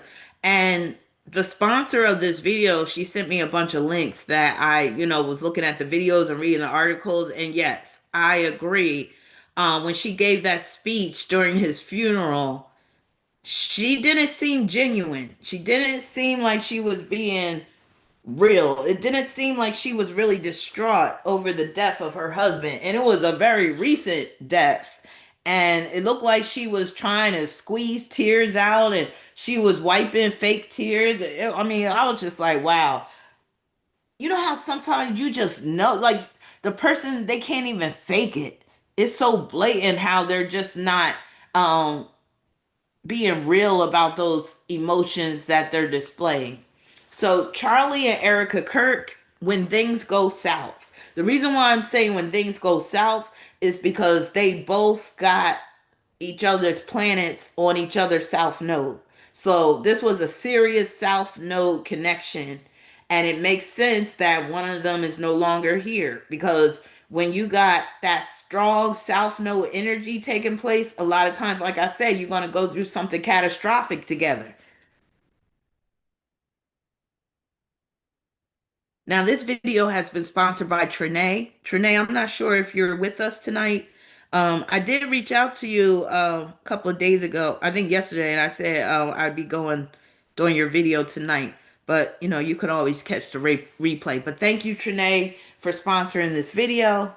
I know you were very interested and intrigued with this whole Charlie and Erica Kirk story because you sent me plenty of links. And some of the videos you sent me, I was like, oh shoot, like wow, like I didn't even know like all the details. Some of it really had me raising an eyebrow. I was like, okay, wow. All right. So here is their synastry right here. So we're going to get into some of their conjunctions, especially that is pointing to past life connection, karmic debt that they have to pay back together. So one of the main things that stick out is that Charlie's South Node in Gemini was conjoined to Erica's Jupiter. And then Charlie's Chiron in Virgo was conjoined to Erica's South Node. So this is what I mean. Like they both had each other's planets on each other's South nodes, which is basically really fostering that whole past life connection, soul tie theme. Yeah, what's up with Nicki Minaj? I actually feel like she's being forced to be MAGA now. And remember when she spoke up during the whole scandemic and she was talking about like she was trying to warn people about the matter of fact, I'll just say the ether. She was trying to warn people about the ether shots. And next thing you know, she had to recant her statement. They probably never forgot about that. And they was like, okay, Nikki, now you got to pay us back by, being this big time MAGA supporter now. But yeah, and Nikki got Mars and Capricorn in her 12th house, and it's squaring both Saturn and Pluto, which can deal with where, yeah, she's being forced to do this. They have some dirt on her. And some people are saying she teamed up with Trump because she wants her brother to be pardoned. Because, her brother got locked up for molestation, right? Or statutory rape, one of them things. All right. So let's get into this situation. And again, Trinae, some of the questions that you had were so deep that I was like, I'm not even sure if I can answer this question. So we're going to go through this together. And this is where I need y'all in the chat to chime in so that we could try to, unpack this whole soul tie situation, especially when we get to the part about like collective karma, ancestral karmic ties and all that type of stuff. Because, like I said, I don't have all the answers. I'm still trying to figure a lot of this, soul tie reincarnation shit out myself. So here is their synastry grid. And one of the first things I'll notice was this upper left hand corner right here. This upper left hand corner, when it comes to synastry grids, again, the synastry grid is representing two charts coming together where you can see the interplay of the planets. When I'm doing a synastry for my clients, I'm always looking at this upper left hand corner first, from the moon to the other person's Mars, going down to Mars to the other person's Mars. So, this section right here, what that section is telling me is how well the people get along together in terms of what they are in control of. Because this little section right here is pointing to the interplay of their personal planets. So, without having to get all technical and get into the different aspects of stuff, you could just look at the color. So, the blue means positive. The blue can also mean things that come easy in the relationship. And if you notice, you only see one blue symbol in this whole little section right here. Again, I'm talking about from the moon, from basically Charlie's moon to Erica's Mars, going all the way down to Charlie's Mars to Erica's Mars. This whole section right here, matter of fact, let me get my drawing tool so I can show y'all exactly what I'm talking about. Because this part is very important in synastry. So this section right here of the synastry grid is really how you can tell if the two people are going to work it out, if they're going to be in a harmonious relationship together, and especially in terms of things that are within their control, because we don't have much control when it comes to those outer planets like Saturn, even Jupiter, but Saturn, especially Uranus, Neptune, Pluto, Chiron, the nodes. We don't have much choice and power over those outer planets. Those are the outer planets, that's really where your fate is being sealed, including fated events in a synastry. So to look and see how a relationship's going to go in terms of energy that is within each party's power, we want to look at this section right here that I highlighted. That's an ugly ass square. Let me get rid of it. Let me draw it again. That look all wonky. And let me draw it again. This section right here.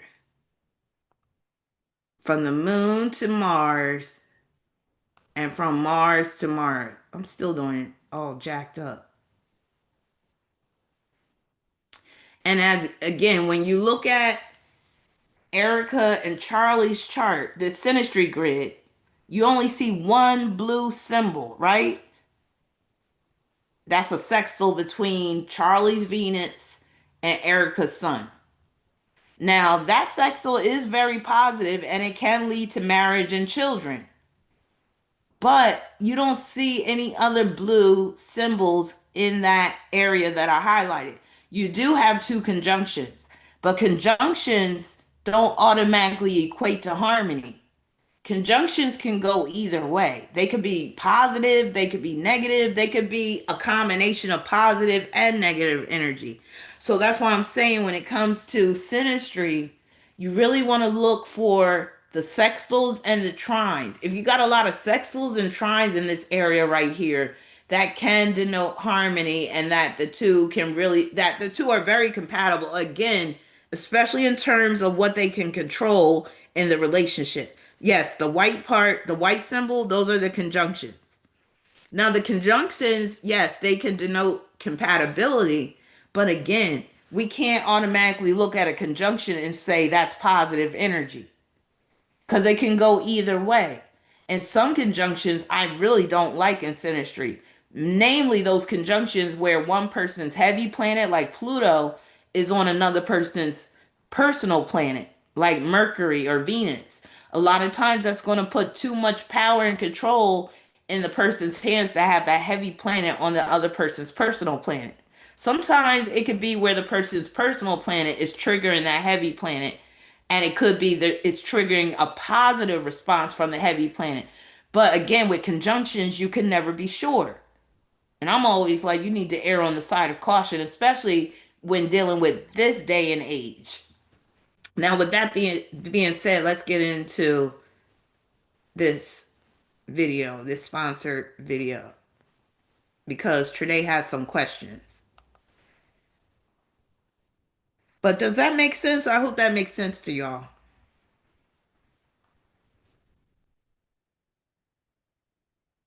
All right, we're gonna get this out the way.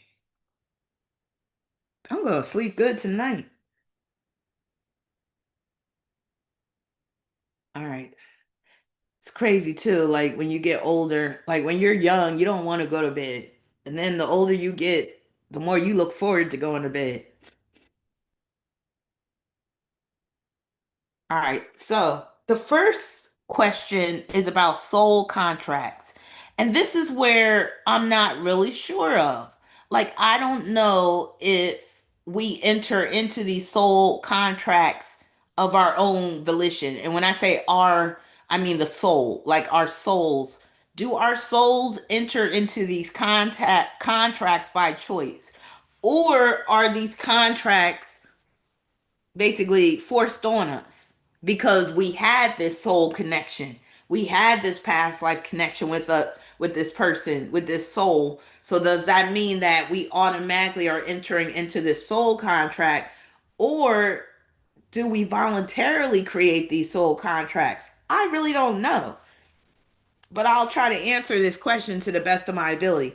So, Trinae wanted to know what karmic agreement or soul contract is reflected in their charts that brought them together in this lifetime. So, again, I'm focusing on the conjunctions involving each of their south nodes. So, wait a minute, what Lily said? Wait a minute, Lily said, what a fucking jump scare. That picture. What picture? You said put a trigger warning on that thing. What? This picture right here? Now, Charlie's South Node is conjoined to Erica's Jupiter in Gemini. And again, Trinae wants to know what karmic agreement or soul contract is reflected in their charts that brought them together in this lifetime. So, one of the things are these connections to their South Node. So, Charlie's South Node conjoined to Erica's Jupiter in Gemini. And what this produced is it represents the political theme because Jupiter rules politics, especially in terms of the speeches. That would be Gemini. So, he was a prominent public speaker. She's done some public speaking too, especially now that Charlie is dead. But yes, so this represents the political theme, especially in terms of speeches. It also represents the religious connection. And then it can represent a lot of Bible talk. Like they like to talk about the Bible. They like to quote Bible phrases and all that. They always touted their religion and all that type of stuff. Like Erica was laying it on thick when she was giving that funeral speech, that eulogy or whatever. She was saying God this and God took him home and now he's sitting at God's right side and he basically sacrificed his life for God. And she was like really laying it on thick and laying that Bible talk on thick. Very Jupiter and Gemini could join to that South Node. Now, Gemini could also represent double dealing, duplicity, and being two faced. So she's basically exacerbating or augmenting the theme of double dealing and duplicity, being two faced. Also, this shows that they were of similar mindset. But with Jupiter being conjoined to his South Node, you could say that Erica was the one who was more knowledgeable. Erica might have been more educated. I could be wrong. As a matter of fact, I was going to read a little bit on their lives. But Erica could just be the one that outsmarts him, or she could have outsmarted him a lot of times and put ideas in his head too, with her Jupiter on his South Node. Now, oftentimes people with Gemini South Nodes, they aren't fully in control of their own mind. Usually they've been conditioned a lot by their early upbringing. And I've seen it time and time again where Gemini South Nodes, they are still very much controlled by their family. And a lot of them have issues with their mother being very, not, it doesn't have to be the mom is controlling, but she might be very influential in terms of how they think. But the crazy part about Charlie Kirk is Charlie Kirk had ties to Donald Trump through his father. So Charlie Kirk's father was one of Donald Trump's architects. Charlie Kirk's father was an architect for the Trump Towers. So we're seeing that connection take place where it's going all the way back to Charlie Kirk's father, which lets you know that I'm looking at Charlie Kirk as being a plant. I'm looking at Erika Kirk as being a plant. And this is why I started off by saying all the world is a stage. A lot of these people in the political arena are actors. They are. And this is why some of them have transitioned into acting, or some of the politicians will become, I mean, some of the actors will become politicians. Arnold Schwarzenegger is a perfect example. Ronald Reagan is a perfect example. Ronald Reagan started off as an actor and then became president of the United States. Arnold Schwarzenegger started off as an actor and became governor of California. This acting and politics, a lot of times they're intertwined because a lot of these politicians, mainly the prominent politicians, they are basically playing a role. They're actors. So I look at Charlie and Erika Kirk as being actors, which would basically satisfy that duplicity theme, the double dealing theme that comes with the Gemini South Node. And then with her Jupiter could join to that Gemini South Node, it's like they're like duping people together. Now, there's a chance they could have been siblings in a past life because of that Gemini theme. And that Jupiter and Gemini on Charlie's South Node brings the theme of freedom of speech to the forefront. Now, Charlie's Chiron is conjoined to Erica's South Node in Virgo. So I'm looking at this as no good deed goes unpunished because the Virgo can represent the good deeds. You basically being a faithful servant, you basically helping people out. Now, what's weird is I read that they met in a restaurant and Charlie Kirk basically said that he was first interviewing Erica, almost like it was for a job. So that made me think of this Virgo connection, but it also points to Charlie being a Libra because Libra is the interviewer. So he was even saying, like, I think that's what everybody should do is interview their mate before they start dating them or whatever. But he made it seem like he was interviewing her for a job first. And then he said, "Well, I like everything you're saying, so I think we're gonna date." Kind of weird, but yeah, I feel like him being this faithful servant along with her got him caught up out there. But I also feel like it's partly due to him going off script. More about that in a minute. Now, Virgo is the sign of submission, and it's a sign where your will could be subdued in order for you to be submissive, which is why Virgo comes after Leo. Leo is your will. And then when we get to Virgo, this is where some of your will does need to be subdued because Virgo is submission, it's also service. Virgo is also being humble. Leo is the ego, and the extreme side of Leo is narcissism. This is why you got to have Virgo coming next because Virgo will humble you. Virgo takes a lot of that ego away from Leo. But yeah, so Virgo is submission. It's where your will be subdued. It can also represent being tamed, trained, can represent Charlie having a mental health disorder because of his Chiron being in Virgo. And with his Chiron being conjoined to Erica's Virgo South Node, she might have took advantage of the fact that he had a mental health disorder, which would enable her to kind of be, his tamer, trainer type of energy. Service, work, duty, help. Basically, they're kind of like public servants, right? The type of work they were doing, being these MAGA supporters, being, the political servants and all that type of stuff. And then Charlie's wounding, represented by a Chiron, could have been manufactured or pre orchestrated because Virgo is the sign of orchestration and manufacturing. So I'm looking at this killing as being pre manufactured, and maybe Erica was even aware of it going down. She may not have been aware of how exactly it was going to go down, but I wouldn't be surprised if she was aware that it was going to go down. Because again, if you look at that funeral, that video of the funeral, she doesn't even seem like she's distraught. She doesn't seem like she's sad, and the tears are fake. I mean, she's not even producing tears. She's wiping away makeup. Spicy said he could be a borderline and she a covert narcissist. I wouldn't be surprised. So again, the theme of manufacture orchestrated. And again, I'm looking at both of them as being plants, which is supporting that manufacture orchestrated theme too. And again, Virgo is about taking orders. So it's like both of them are given orders that they have to follow, given orders by the higher ups, Trump and his cronies. But you can also look at Virgo as pawns. If you know anything about chess, right?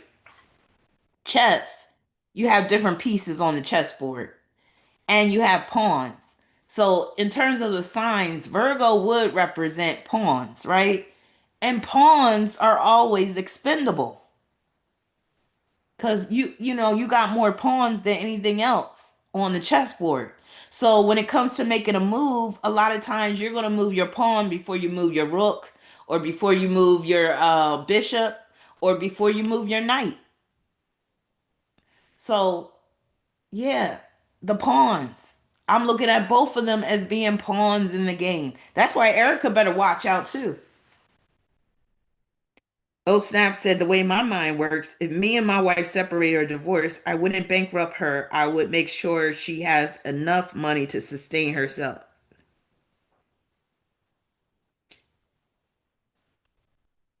Thule said that's why I'm against Vedic astrology. Virgos being Leos make no sense.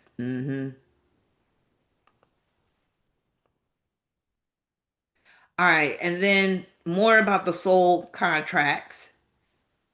Charlie's Mercury and Mars was conjoined to Erica's Pluto. So this can represent power couple energy. And they basically were a power couple in the political arena, especially in the conservative political arena.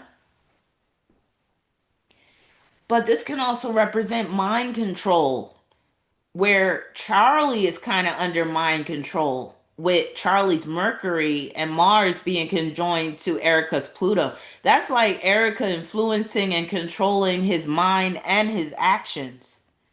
So This is like her having him under mind control, being his controller, being his handler, even maybe. It's almost like I feel like the MAGA team put Erica and Charlie's life, like set this up because they was like, you need to keep an eye on Charlie. We need somebody to keep an eye on Charlie just so he'll stay in line. Reinforces the theme of the regeneration of a sibling relationship with Mercury ruling siblings. And I'm looking at this as together they are playing a dangerous game. I think anytime you are allies with somebody like Donald Trump, you are playing a dangerous game. Because, I mean, he's a Gemini at the end of the day. And I'm not saying this is true of all Geminis, but Gemini can be two-faced. So you never know when they might switch up on you. And of course, this is her being affected by his death and her basically giving that eulogy and all this type of stuff. But also, I'm looking at this like Black Widow energy, where she was able to pull Charlie into her web, and next thing you know, she's becoming this widow. Past life recall. So they might have experienced some past life recall with each other. Not where they're saying, oh, yeah, I remember you from a past life, but just where, again, remember I said they could be looking into each other's eyes and have that soul recognition thing going on, especially because his Mars is involved. And this also produces strong sexual energy. And because of Scorpio, it can produce a high degree of fertility. And I think they have do they have two or four kids? I mean, two or three kids. Yeah, he does have a huge forehead. It's wide. It's not really like bulging out, but it's like wide going across. So it might have been her sexual energy that really subdued him and where he was like, okay, yeah, we'll get married. Now, Charlie's Pluto is conjoined to Erica's Sun and Mercury and Pluto. So it's going both ways. So you could say, well, maybe Charlie's the one that is controlling Erica. But I think it was the other way around. I think it's where Erica was more in control. Charlie doesn't look like he's playing with a full deck, honestly. And he kind of gives off kind of like a weak pushover type of energy, and he was a Libra. And you know, Libra is the pushover. So again, this is representing the power couple energy. It reinforces the Black Widow theme. And then that strong bond that's created with that Scorpio energy. Strong sexual energy again, where it's representing the high degree of fertility between the two of them. And also that past life recall. I wouldn't be surprised if they've had a number of past lives together because of these Pluto contacts. It's almost like, yeah, we just keep getting regenerated over and over again, and we got to come back and do it again. That Gemini connection kind of points to that too. Like they got to keep on replicating. Now, with the soul contract, let me go back to your question again. So, because I pulled some tarot cards too. So, again, Trinae wants to know what karmic agreement or soul contract is reflected in their charts that brought them together in this lifetime. So, it's interesting that I got the strength card because a lot of times that strength card can mean that a person's will is being subdued, which is why strength is a Leo card. The lion is representing one's will. It can also represent one's animalistic desires or the animalistic side of themselves, and where the person is control the one person is controlling it. Or it could be where you're controlling your own animalistic desires. But in this case, I'm seeing that woman as being Erika and the lion as being Charlie Kirk. And basically, where she is the one subduing his will, she has him under her control. And not where she's doing it in a harsh way, but where she's doing it in a subtle way, which is the epitome of the strength card. Because that strength card is representing soft control, also where you're using your finesse to basically overpower someone or influence someone. And the strength card, off, it can pertain to sex as well. Lilith said vanilla sex can be good, but this one was not. All right, now let's get into Trine's second question. So she had a question about past life baggage. So she said, what unresolved past life themes appear to be reactivated through their marriage? So let's look at Erica's chart alone for a minute. So again, Erica has her South Node in Virgo, and this is basically about being of service, following orders, submission, training, and again, that manufacturing, orchestrating theme. And then also, she has Saturn at the 0 degree of Capricorn, and it's conjoined to Uranus at the 29th degree of Sagittarius. This really got my attention because of the degrees. That 0 degree of Capricorn is very strong because it's known as the Aries point of Capricorn, which means that anything can go, anything can happen dealing with Capricorn related matters. And Capricorn is one of the signs that rules the president and the government. And that 0 degree of Capricorn can often produce circumstances that arise through external factors. And then her Uranus is at the 29th degree of Sagittarius. You know that 29 produces high pressure situations, interference from third parties, love triangles, conflicts with women, conflicts with family, can even produce conflicts with one's nation. But I see this play out in her life. This is basically her takeover of conservative religious based organization Turning Point USA upon Charlie's death. So Charlie Kirk, he created this organization, a nonprofit organization called Turning Point USA, which was basically where he went to different schools throughout the nation where he was espousing conservative values. And he was really, trying to influence young Republicans, young men in particular, which I feel like is a little suspect. But anyway, um, that Saturn conjoined to Uranus is representing the Turning Point organization, which is both conservative and religious. And the religious part is coming from that Sagittarius. And then also her political affiliation with President Donald Trump. And Donald Trump and JD Vance were at the funeral, at Charlie Kirk's funeral. They made such a big deal out of Charlie Kirk's death that conspiracy theorists automatically saw red flags with this. And I saw red flags too, because a lot of us didn't even know who Charlie Kirk was until he got killed. And then they're acting like he was one of the presidents of the United States, the way they were, just carrying on about this man's death and the legacy he was leaving and all this stuff. Now, her Saturn and Uranus are in quincunx with Jupiter and Gemini.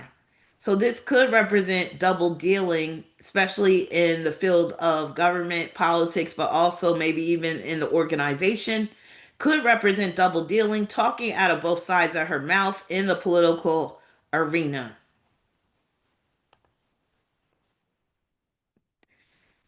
Oh, that's another thing too. Let me go back to this quincunx. I don't believe for a second that she's as religiously devout as she claims to be. I would even venture to say she's the total opposite. She's basically using Christianity as a cloak for her Satanism, especially with that Saturn being at the 0 degree of Capricorn. Like she probably is part of a group that claims to be Christian out in the public, but then has these secret eyes wide shut meetings, at 3 a.m. where they're having these satanic rituals and orgies and shit like that. I wouldn't be surprised if she gets down like that. Now, what unresolved past life themes appear to be reactivated through their marriage? Again, with Erica, she has Mars in Aries, square Neptune in Capricorn, which can basically represent some heavy karmic debt that you're going to experience or pay back through men. But this can represent her getting with a man who is weak, very impressionable, a man who is deceived, but also a man who could be an addict, a man who could be easily compromised or caught in a compromising position, a man who was victimized by his own government, and that's because Neptune in Capricorn, or a man who's victimized by the president himself, or this can represent an enslaved man where he can't even operate of his own volition, and a man who lacks a sense of individualism. Also, this can be just a false identity or where you're fake, and this can apply to her herself. And I do believe she's straight up fake. And then Mars in Aries square Chiron in Cancer. This could be an emotionally fragile man and a wounded man.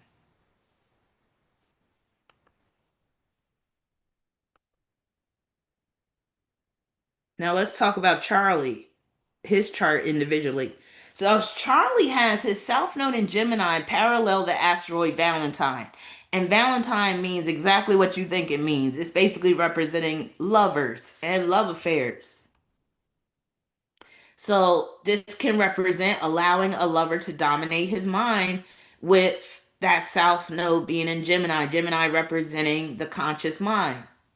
But this can also represent double dealing again. And Erica could have been cheating, or maybe they both were cheating. Because again, they strike me as a couple that only came together for political, material, opportunistic reasons. It doesn't look like they really came together for love. Or maybe Charlie felt like he was in love, but I definitely don't believe that Erica was ever in love with Charlie. Now, let's just take a minute and look at these two people's faces. And again, remember what I said, the eyes are the window to the soul. Look at Charlie's eyes and look at Erica's eyes. Who looks like the one that could be more on the dark side? We're going to take a poll right now. If you believe Erica could be more on the dark side, just looking at their eyes, type Erica. If you believe Charlie could be more on the dark side by the look of his eyes, then type Charlie. I just want to see if y'all can see what I see. Hey Amber, how you doing? You said my boyfriend was also born in 1993. It's after midnight here, just popping in to say hey. Hey, I miss you too. Okay, thanks for watching it later. Good night.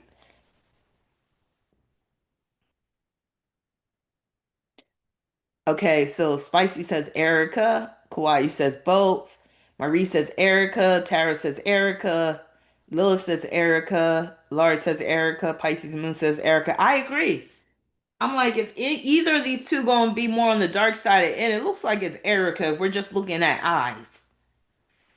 Charlie's eyes to me kind of looks like he's not all there.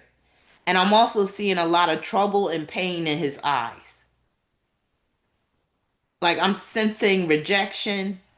I'm sensing where he's always had to basically follow orders and not really live the life that he really wanted to live.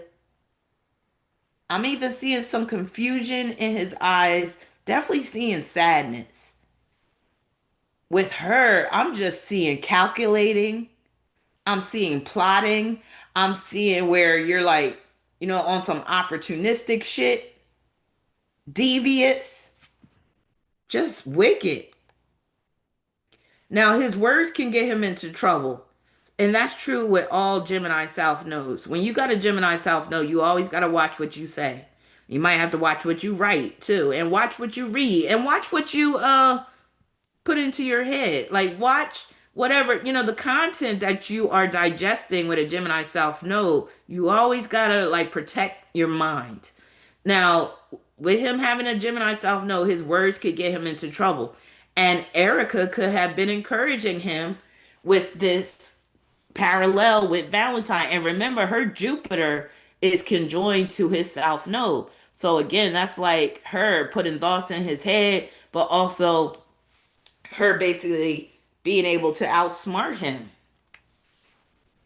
Now he got a Thor's hammer in his chart involving the Gemini South Node, also the square between his Sun and Uranus and Neptune.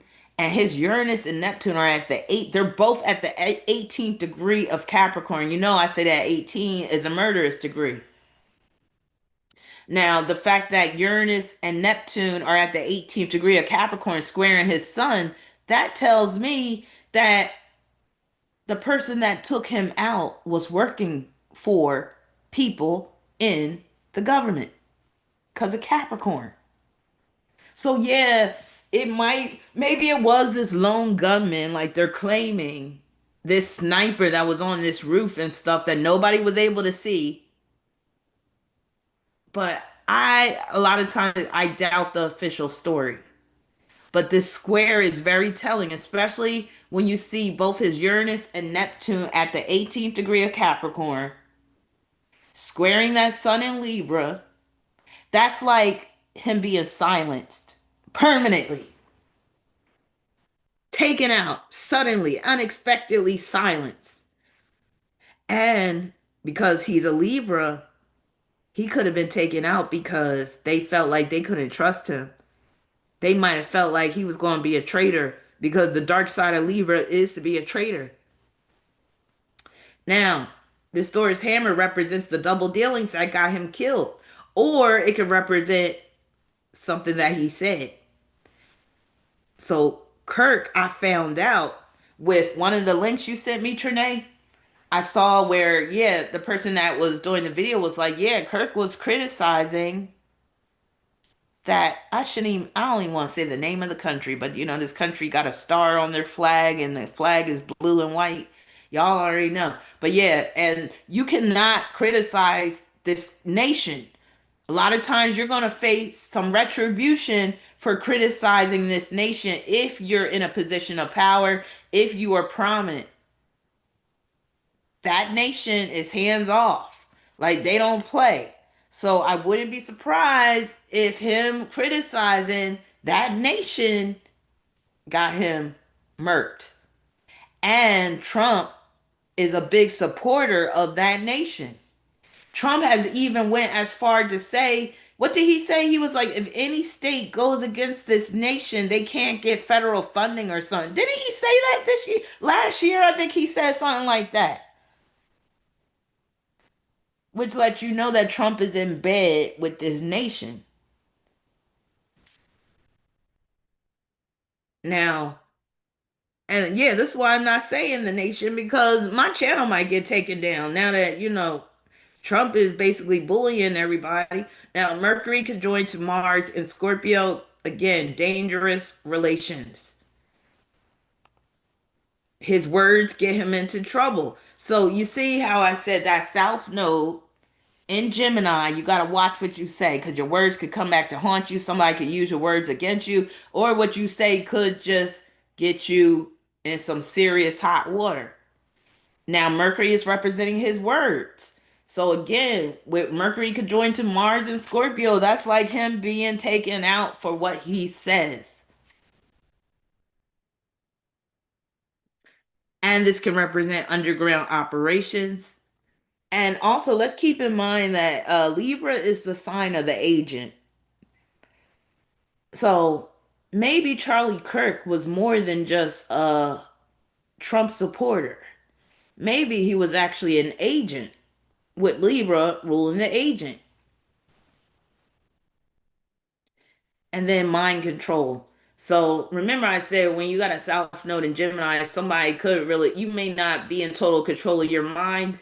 So this just reinforces that issue that can come with that Gemini South Node to have Mercury conjoined to Mars in Scorpio. But this can represent some other dark shit too, which I'm gonna get into a little bit later.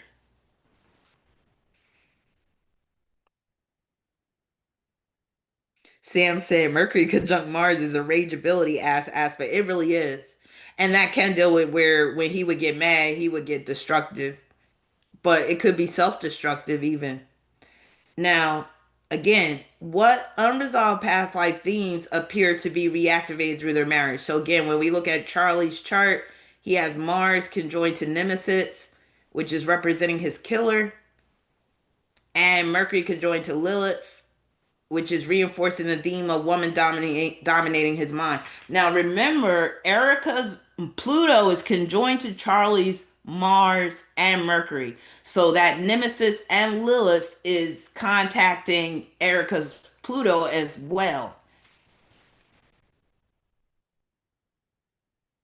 And sometimes Lilith shows up in the charts of sex offenders, especially when it's conjoined to Mercury like that. I'm just saying. So remember I said that Mercury conjoined to Mars can be have darker connotations. So the fact that he got Mercury conjoined to Lilith, like I've seen people who are on the sex offender list have conjunctions to Lilith representing that. Now, we know that he was never convicted of, any sex crimes, but this could be an indication that maybe he was into some dark shit sexually, if you know what I mean. And a lot of times they only prop people up in these high positions if they can be compromised, if they got some dark secrets that can cause them to be blackmailed. And with the way Charlie Kirk looks, I'm sorry, he kind of has that look, if you know what I'm saying. So while I'm saying Erica has the more dark-sided eyes, I'm not excusing Charlie of any dirt at the same time because you got plenty of those PEDOS that don't really have dark-sided eyes, but there's something in their eyes that just ain't right. And Charlie Kirk has those eyes where you look in their eyes and something ain't right. Remember, I said he got the like. There's something off about him in his eyes, and the way his mouth is shaped too is kind of predator. Like again, the kind of predators that will gain your trust type of energy. Thank you. Oh snap! Said Charlie looks suspect. That's what I'm saying. Kauai said repressed or active sex offenders. Yeah, the vacant eyes. I'm just saying I wouldn't trust him around my kids. That's all I'm saying. Now, Mercury is conjoined to Asclepius. Asclepius often will represent some type of illness, some type of disease. And with Mercury being conjoined to Asclepius, I'm looking at this reinforcing his mental health issues. I think he was dealing with, he probably had bipolar disorder. The fact that he had Mercury conjoined to Mars, or he might have had borderline personality disorder. And somebody had mentioned in the comments, he might have been autistic too, Alexander, because, yeah, somebody had mentioned in the comments that narcissists love borderline personality or they tend to match up. So she would be the narcissist and he would be the borderline, I guess. Or you could say bipolar. Could represent psych meds that he's on because Asclepius can also represent treatment that you receive for your disorder. And again, with this conjunction in Scorpio, Scorpio is representing the psych part. This is the one that really made me raise an eyebrow. Charlie Kirk had Chiron conjoined to his Bacchus in Virgo. And remember, his Chiron is conjoined to Erica's South Node in Virgo. So this Bacchus ties into her too. So Bacchus is an asteroid that can deal with addiction. That's the main meaning of Bacchus. And it can deal with like reckless abandon. It's also dealing with like wine, intoxicants. But in this case, I'm just looking at addiction.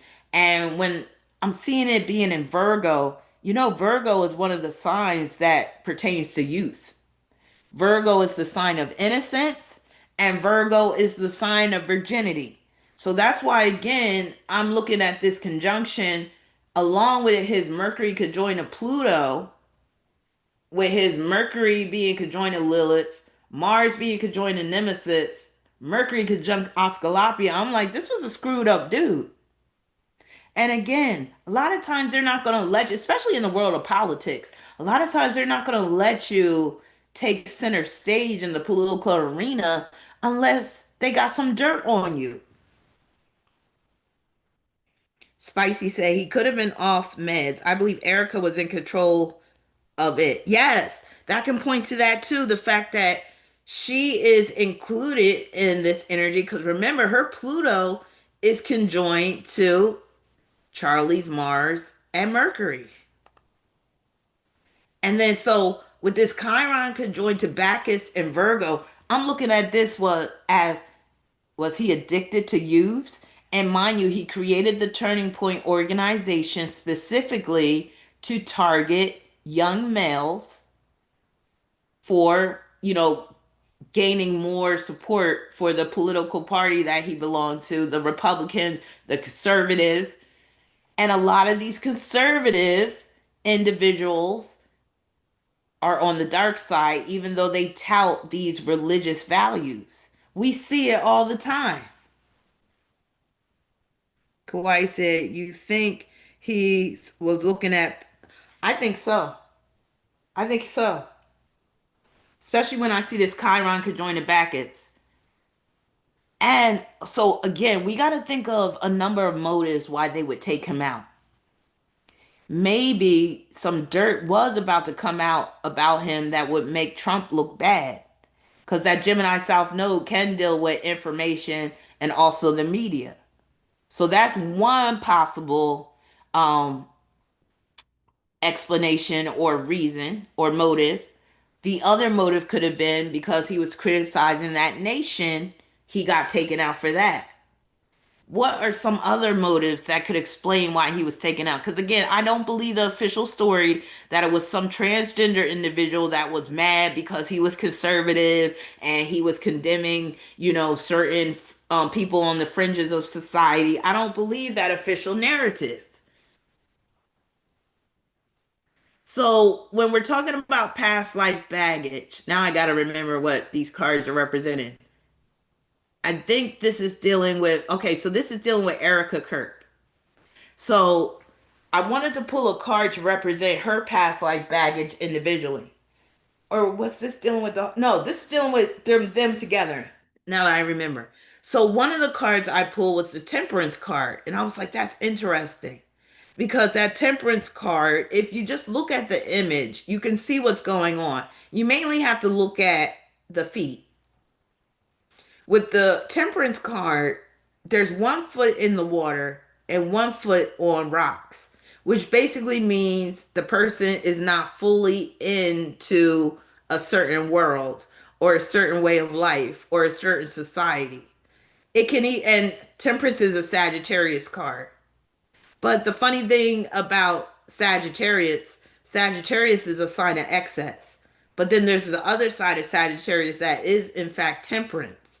But then, Gemini opposes Sagittarius, and there are some similarities between those two signs. Now, in this case with the temperance card, again, when we're looking at where one person, like the person has 1 foot in the water and the other person foot on the rocks, that's kind of more on the Gemini end of the Gemini Sagittarius opposition because Gemini is more inclined to half ass it. And when you got that temperance card, that is like you're not all in. And that can even be with respect to religion. So remember, I said, I believe these, especially Erica, was using religion as a cloak for what she's really into.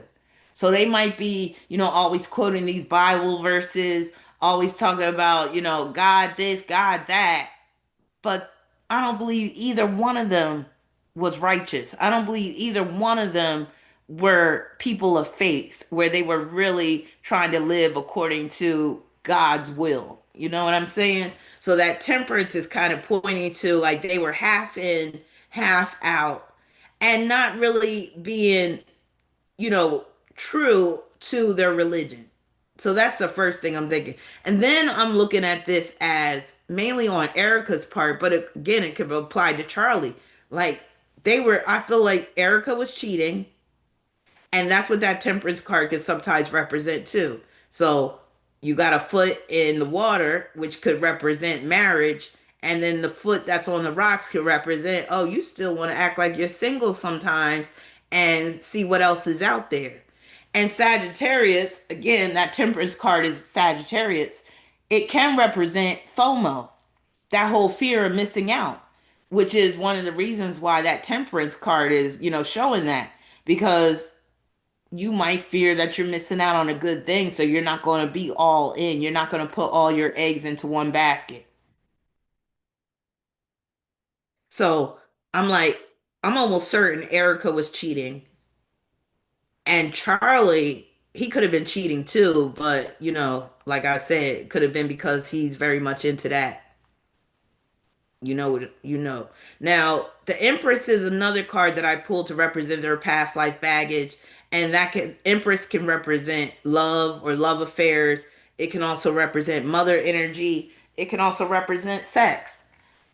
The Empress card is also representing abundance. So, it could just represent that both of them were very, you could say, earthly individuals that were very concerned about desires of the flesh, very concerned about material gain, very concerned about, getting a clout and being propped up and having, that very luxurious, comfy type of life.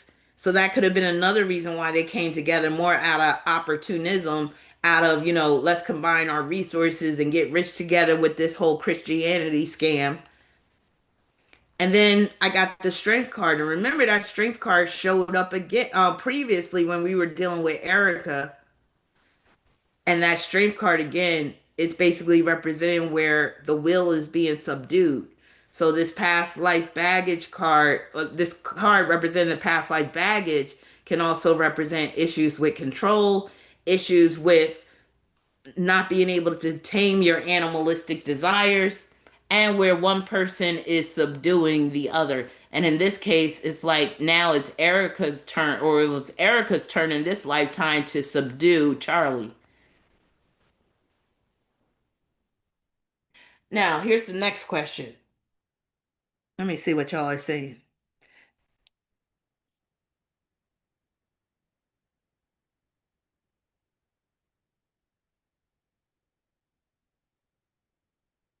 Spicy said he could have been off meds. I believe Erica was in control of it. Okay, I read that. And then let me see. Kauai said you think he would. Okay, I already read these. Rassi said they've been caught in hella lies. And then Kauai said the gunman that took him out was a fan of Charlie's rival. Who was Charlie's rival? Lilith said Christless Christians. I said, yeah, they're just using Christianity as a front. Oh, Snap said, this reminds me of those overly religious crackheads. They say I'm not on drugs, but their actions say otherwise. Spicy said Trump and Melania in young version. And then Kawhi said Charlie was cheating with Candace Owens. Well, hold up on that thought for a minute. Because I did look into their situation. So more on that in a minute. So I'll be coming to that soon. So Trinae's next question was, are there indications that their union carries collective or ancestral karma beyond the two of them?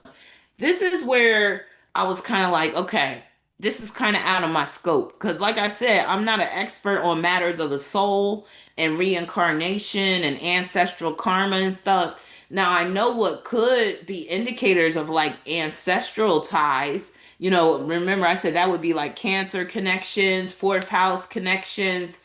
Unfortunately, I don't have either of their birth times. So we can't even look at like their fourth house and see where the ancestry connection could be coming from, unfortunately. But we can look at the moon and see what could be going on. We can also look at Pluto. So let's see. So Charlie is a Neptunian. Neptunian is a term I've coined to describe those individuals born between like 1989 and 1996 when there was a conjunction between Uranus and Neptune. So that conjunction produces some heavily fated events. And if you think about it, it was during this Neptunian energy that we started to see a rise in autism. That a lot of Neptunians, you know, they struggle in life. And quite a few of them have touches of autism. And that Uranus Neptune conjunction, it can produce other stuff too. But it's interesting that somebody asked, was Charlie autistic? He probably had a touch of it because Uranus and Neptune are squaring his sun. So again, Charlie is a Neptunian with both Uranus and Neptune at the 18th degree of Capricorn. And remember, that 18th degree is a murderous degree, squaring his sun and Jupiter in Libra. And you know that Jupiter is representing the political. Now, again, you said, are there indications that their union carries collective or ancestral karma beyond the two of them? Now, it's this square involving Uranus and Neptune where I'm saying this could be collective karma, mainly because Uranus rules the collective. Now, there could be collective karma in the terms of him being involved with the government. Maybe that's where that collective karma is coming from. Maybe him and Trump shared a past life together. Who knows? But yeah. And then Charlie's Neptune and Uranus in Capricorn are squaring Erica's moon in Aries, which can also point to some collective karma that they have to live out. And that really affected her, especially in terms of her having to play a role where she can't be her authentic self because his Uranus and Neptune are squaring her moon in Aries. That Aries is representing your authentic self, your individualism. So if this was a sort of arranged marriage, I could see how she probably didn't really like having to be tied to this man and especially having to have kids with him and all this type of stuff because she couldn't be her own individual self anymore. She had to play that role. And then Erica's Uranus is at the 29th degree of Sagittarius, conjoined to Saturn at 0 degrees Capricorn, opposing her Chiron in Cancer. So again, this could be both collective and ancestral because she got Chiron in Cancer. And then Mars in Aries squaring Uranus and Saturn. This would be more so of the collective because of Uranus. And again, it could say that in this lifetime, maybe she does have to operate more on the collective and or she has to pay back some karmic debt due to being part of some collective where they was all doing some dirt. So maybe karma is collective in some cases. Maybe this could explain why there's mass deaths in some cases. Oh, this is kind of going off on a tangent, but I was having this thought um a few weeks ago. So picture this. Now we know Aquarius, well, I'm saying we know, but some of us know, and for those that don't know, Aquarius rules aircraft, right? Rules airplanes, jets, helicopters, things that fly, right? So Scorpio squares Aquarius. Challenging aspect between Scorpio and Aquarius. So if we know that Scorpio is a planet of death, it's a planet of destruction, and if it's squaring Aquarius, that's like a plane crash, right? A plane crash where people die. So I'm asking y'all, this is just like a hypothetical question.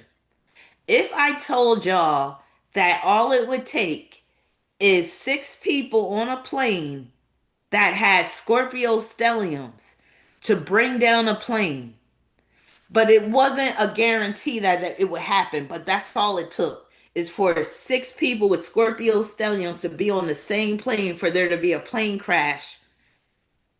And if you could see ahead that the flight that you were going to take, there was six people on that flight that had Scorpio stelliums, would you get on that flight? Press one if you would get on the flight where you're like, oh, I don't believe in that shit. Press two if you would take another flight that didn't have those six people with Scorpio stellium. Because again, we got to wonder like how, like what creates these mass deaths? Is it a combination of people with different signs coming together? Because that's what makes me think that would happen with a plane crash where everybody dies. There has to be a lot of Scorpio dominant people on that plane for that plane to crash. I'm just saying. It to me it makes sense. I'm thinking it would take maybe more than six Scorpio dominant people. We could say maybe it takes 20 people on that plane with heavy Scorpio energy to bring that plane down. Max said too, I have an Aquarius stellium. Hell no. Yeah, I would not get on that plane. But that's something to think about. Enough Scorpios on a plane, that plane might come down. Or you might experience a lot of turbulence on that particular flight. Now, we can, let's say, we can go the opposite way and say, okay, how can I word this?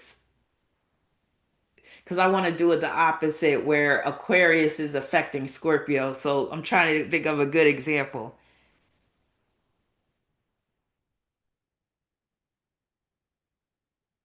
It would have to be something like dealing with darkness, things being underground versus light. But I want to give like a real world scenario. Well, I will just say this. One of the reasons why Scorpio and Aquarius they clash with each other, they're in conflict with each other, is because, Scorpio feels deeply. And Aquarius is the sign of indifference and apathy. So, okay, let's use this example. Let's say a woman with an Aquarius stellium has a Scorpio child. No, I'm trying to think because that's too simple of an example. Because I was going to say like, would that would the chance of that mother not being able to bond with that child be real high? I would say yes because Scorpio is bonding and Aquarius is where you are severing those bonds. So that could be problematic too. Oh, Snap said, I'm terrified to take a plane now. Oh, don't be terrified. Again, I said this is hypothetical. I'm not saying that's actually going to happen, but I'm just saying, what if, it requires certain combinations of signs for mass deaths to occur? I wouldn't be surprised if that's the case. Like, for instance, for a ship to sink, do we have to have a lot of Sagittarius on board because Sagittarius and Pisces they square each other? Or would we have to have a lot of Geminis on board for the ship to sink? Because those two signs square each other. So it's just interesting to see like would it require a combination of people to be in a certain spot in terms of signs for there to be a disaster like that?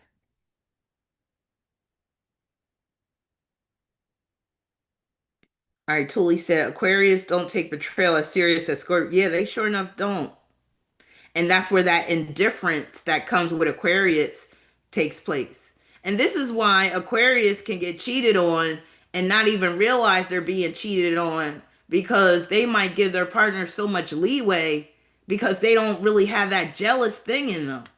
Now, I'm not saying all Aquarians are like that because some Aquarians are jealous creatures because of what's in their chart. Like you could have an Aquarius with a Scorpio moon and they could be jealous all day.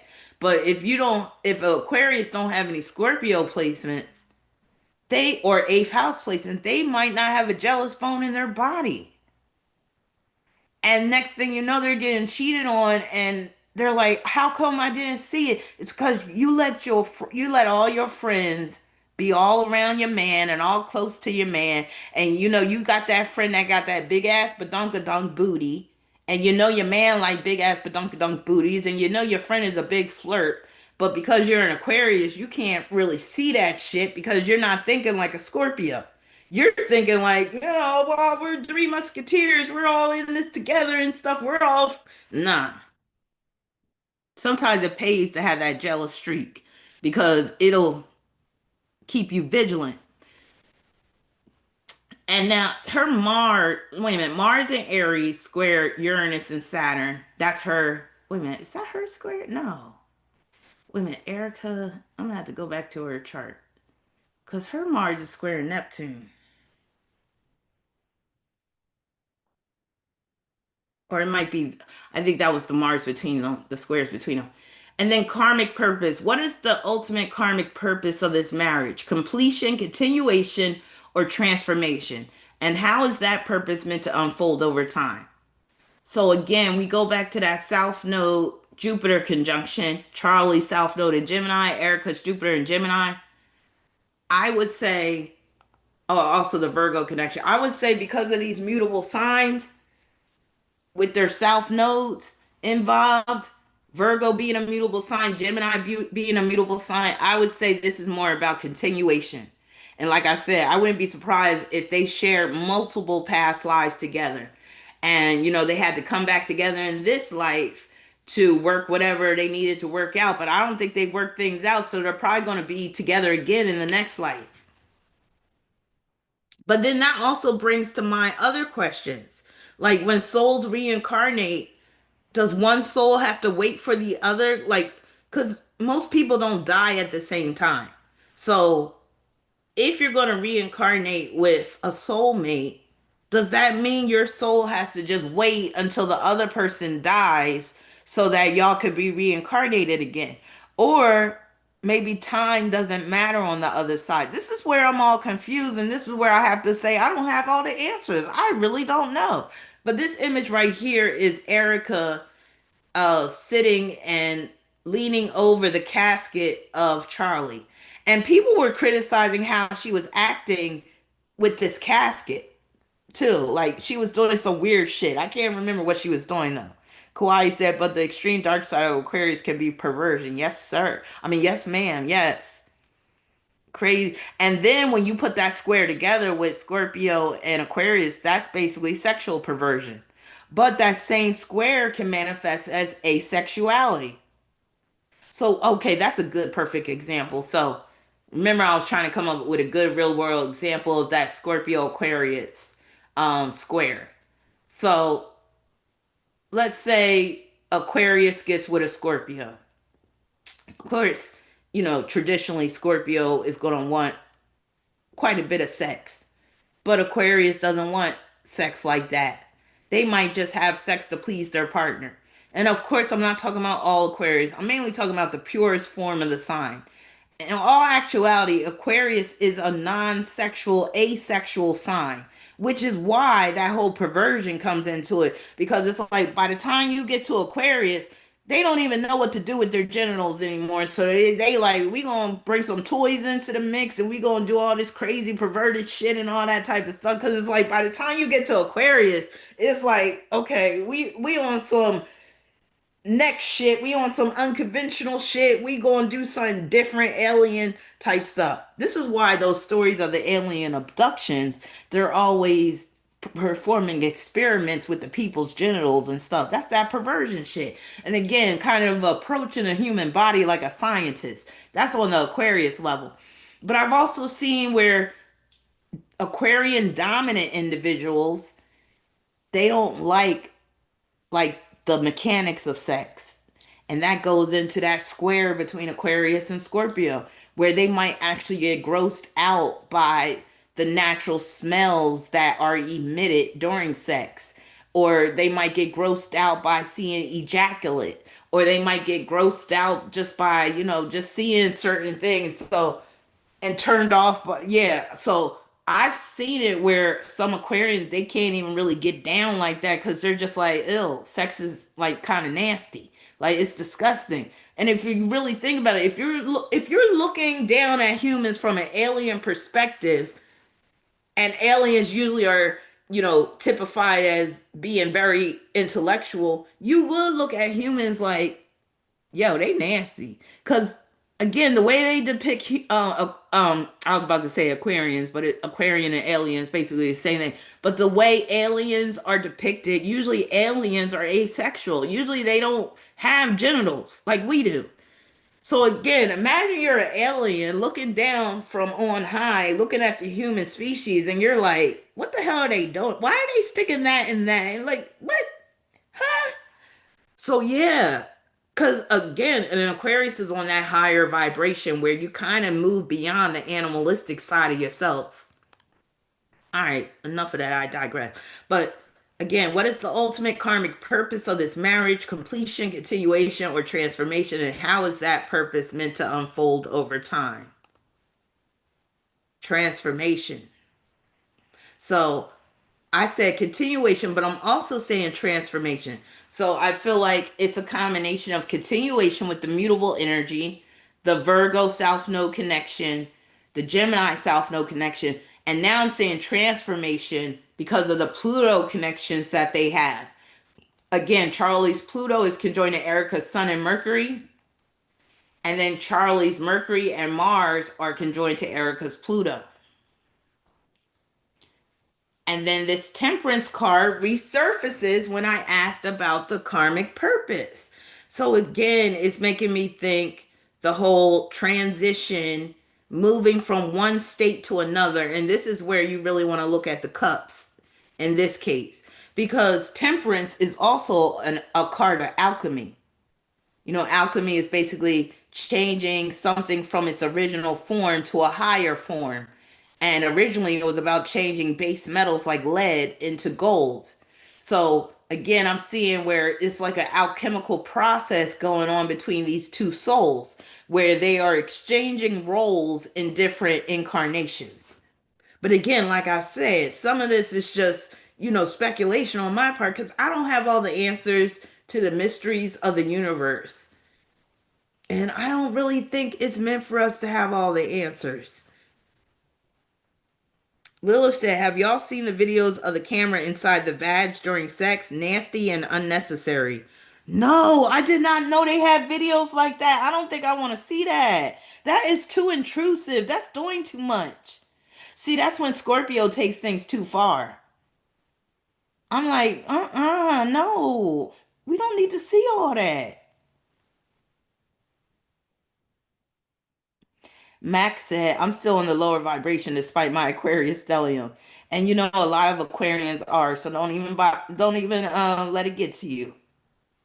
A lot of us are unevolved sorts where we're not on that higher plane of vibration. I mean, I am. My progressed sun is in Aquarius, honey, and that's why I am very asexual at this point. I'm done with sex.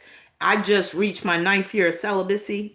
Yeah, and again, my progressed sun in Aquarius has a lot to do with that, especially because it's in my first house. I don't even think I want to like look at a penis again, like, up close and personal. I definitely don't want to smell one. And yes, penises have a unique smell. I don't care what you men say. I know what a penis smells like, and I know what comes out of a penis and what that smells like. And I don't care if I don't ever smell that shit again. And it's not a bad smell. Like at least the penis isn't doesn't smell bad. It just has a smell. It's kind of like I guess a musky smell. But that ejaculate, I don't need to ever smell that shit again. I'm good. I remember one time I was just thinking about it, and like I actually got a whiff of it, and I almost got sick to my stomach. Like, ooh, yeah. So that's what I mean about that Aquarius energy. You will start to like be like, I don't want. And again, I'm not talking about all Aquarians because if you got something in your chart to counteract that Aquarius energy, then you could be very sexual. But again, since my progressed sun is in Aquarius in my first house, when I think about sex, I'm kind of grossed out. Like, ill. I don't even want a man breathing on me. And Aquarius is also the sign of detachment, being aloof. Lilith said one time my ex didn't shower after sex and went to work, and he said that when he came into the bathroom, the smell was so strong. Like, what the fuck was wrong with him? Damn. Sam said I fell asleep and wake back up to this. How long have I been on here? About maybe almost 4 hours now.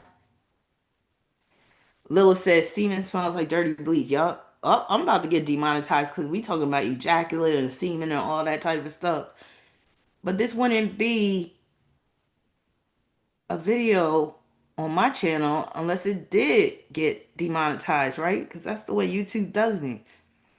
Oh, Snap says Scorpio stellium 10th house. I have a high sex drive. I could do. No, she didn't. No, you didn't say that. What the hell is that? Oh, Snap. What is pussy yoga? What? You a freak. She said pussy. You see what I mean about them Scorpio? Y'all some nasty motherfucker. Y'all nasty. Tuli said bodily fluids are gross. That's what I'm saying. Because again, when you get to that alien level, they don't got to do all that shit. I think they even just reproduce through the mind, or they probably touch foreheads or something like that, or touch fingertips, and then they reproduce. Lil said men be the ones with the strongest odor, shaming women. Yup. Ratsy says Scorpios make me itch. It's like now I still like to talk about sex. That's my Mars and Gemini. But as in doing it myself now, I'm good. So let's talk about the allies, close allies. So Trinae wanted to know, what does astrology suggest about the karmic role close allies such as Candace Owens play in activating or reflecting lessons within his marriage? I ain't gonna lie, Candace looks pretty cute right here. She's not a bad looking chick, but sometimes I really question her fashion choices. But she's gotten better over the years. She's really gotten polished. She was looking a little dusty when she first came on the scene. I ain't gonna lie. But she's really starting to like polish herself up. Now, how do I feel about Candace Owens? I ain't gonna lie. Back in the day, I used to watch her podcast, especially when she was part of was it PragerU? She was part of, and then she was part of the Daily Signal or some one of them uh political podcasts. And then she got kicked off for being controversial, and then she got her own podcast. Once she started to really blow up, I lost interest in her. And even when I did have somewhat of an interest in her, I didn't agree with everything she was saying. I definitely didn't. And I always felt like Candace Owens was a plant too. Most of these people you see are plants, especially in the political sphere. But some of these major YouTubers are plants too, like Mr. Beast. So again, when I'm looking at close allies, I'm looking at two planets in particular. Pluto influences, for one. So Pluto can represent other people that are interfering or just coming into the relationship, or that are, part playing their role in the relationship as well. Pluto can also represent external factors, external circumstances. So again, Charlie's Pluto could join to Erica's Sun and Mercury in Scorpio. So that could deal with some of the people that he was involved with ended up, being involved with Erica as well, or that could just represent Erica basically collaborating with Charlie and his cronies or what have you. And then Charlie's Mercury and Mars being conjoined to Erica's Pluto. So again, this can represent outside influences that Erica has that Charlie knows about, and how they're all collaborating together. And these conjunctions aren't really pointing to any conflicts with these outside influences, but it can represent how these outside influences could impact their marriage, whether for good or for bad, but it's not necessarily saying, oh, this is negative. And then the Uranus influences. So the two planets I'm looking at for close allies is Pluto and Uranus. Now, Uranus is the planet of the ally period. So we definitely have to give Uranus some attention. So Charlie's Uranus and his Neptune, but in this case, we're talking about Uranus in particular, squaring Erica's moon in Aries. And this is where Candace Owens comes in, if you ask me, because Uranus in Charlie's chart is representing his friendships, right? His friendships, his associations, his affiliations. So this square to Erica's moon in Aries it could represent that she had a problem with some of Charlie's friends, and could have been where Candace was one of the friends that Erica had a problem with. Now, does this mean that Charlie and Candace had an affair? That's not necessarily saying that, because that Uranus is just representing friendship, associates, allies. But this can show that Erica was not approving, or she was not in agreement with some of Charlie's friends, some of his allies, some of his associates. Lilith said, Candace just seems level headed. She doesn't seem like a grifter. I respect people who speak their mind, and you could tell that they actually thought it through by themselves instead of repeating bullshit. Now, Charlie's Venus in Virgo is squaring Erica's Uranus in Sagittarius. Charlie's Mars in Scorpio is forming a semi square with Erica's Uranus in Sagittarius. So, this could show that there was some of Erica's allies, some of her friends, some of her associates that Charlie wasn't cool with. Charlie could have been very critical of some of her friends, allies, and associates with his Venus and Virgo squaring her Uranus in Sagittarius. This can just also show that they weren't a cohesive unit being married. Like they just weren't on the same page.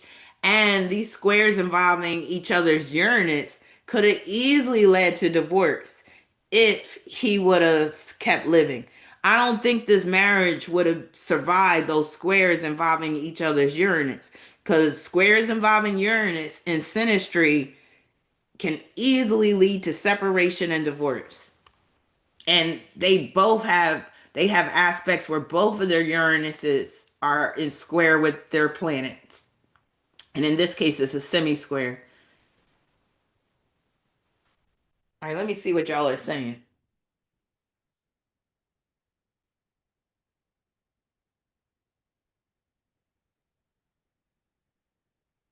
Roxy said, yes, I love me some Candace. She a real one, but she definitely lesbian or bot. You think so? I might have to do a separate. Well, I did a reading on Candace before, but it's on my Patreon.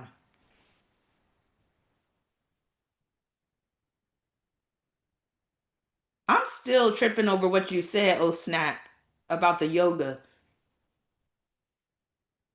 That's now you're gonna make me. No, I can't. I'm not gonna Google that. I don't want some crazy pictures coming up. And then I think Lilith, you said about the vaginal cameras. I mean, the intercourse with that's crazy. Lilith also says some phallic object just wanting to be rubbed and moving in and out. Oh Lord. Max said you could smell some men from 2 feet away, right? Men can produce a special kind of funk.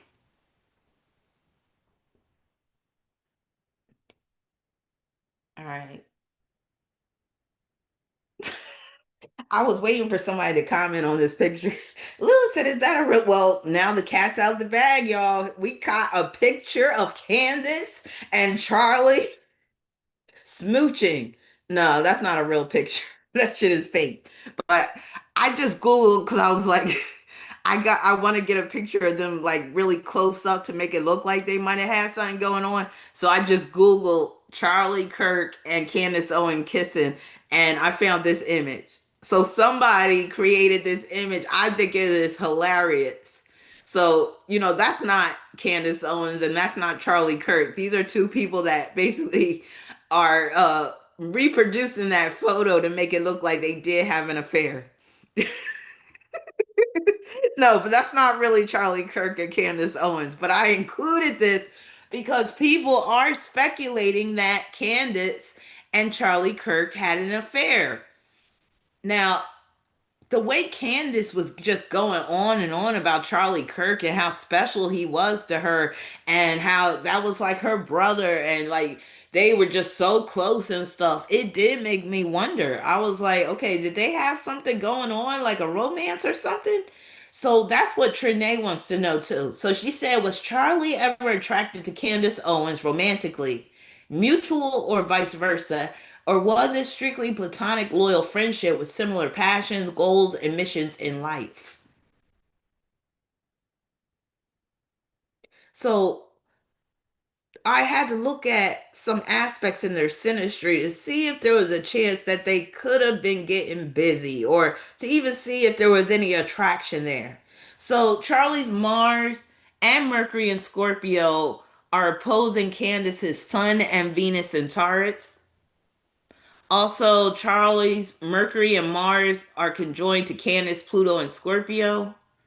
Now, let me go back to this opposition because I forgot to write notes about this. But there's another opposition that they have too. I think it's that deals with Taurus and Scorpio. It's Candace's Mercury, I believe, in Taurus opposing Charlie's Pluto. So they got some heavy Taurus Scorpio opposition. And then they have this conjunction between Charlie's Mercury and Mars and Candace Scorpio, Pluto and Scorpio, just like that conjunction exists in Charlie and Erika's synastry. So this is being echoed in Candace and Charlie's synastry. So this conjunction alone could imply that there is some sexual attraction between them. There is some like lustful energy going on. This could even be indicative of sexual activity. But more about that in a minute. But this explains why Candace said that Charlie was like a brother to her. Because Charlie's Mercury is involved and it's conjoined to her Pluto and Scorpio. So that's kind of like having a stepbrother or a brother from another mother, you could say. So that's one of the things Candace was saying. Like Charlie was like a brother to me. So this conjunction, without anything sexual, can just produce a very close bond, and it can manifest as collaboration. And like I said, with Charlie's Mercury conjoined to Candace Pluto, that's why she was saying that he was like a brother to her. But like I said, it can be indicative of sexual attraction, sexual arousal, or even sexual tension that existed between the two of them. Namely, because this conjunction's in Scorpio. And unfortunately, I don't have Charlie's birth time, I don't have Candace's birth time, and I don't have Erika's birth time, or else we would be able to get more insight by seeing where things fall in the houses. So this conjunction can be indicative of sexual activity, which is why another reason why I included this photo. And again, this photo is fake, by the way. It's two people that are basically making it, seem like they're Charlie and Candace. So it can be indicative of sexual activity, but if not, it can simply produce a very close bond and it can represent collaboration and where the two of them support each other and encourage each other. So it doesn't have to be sexual activity. So like for instance, you could have a coworker where y'all got Pluto Scorpio connections. Doesn't mean you're going to be having sex with your coworker. It could mean your coworker is a source of support to you. It can mean that you and your coworker are part of the same team. It can mean that you and your coworker collaborate. Y'all formed a close bond with each other.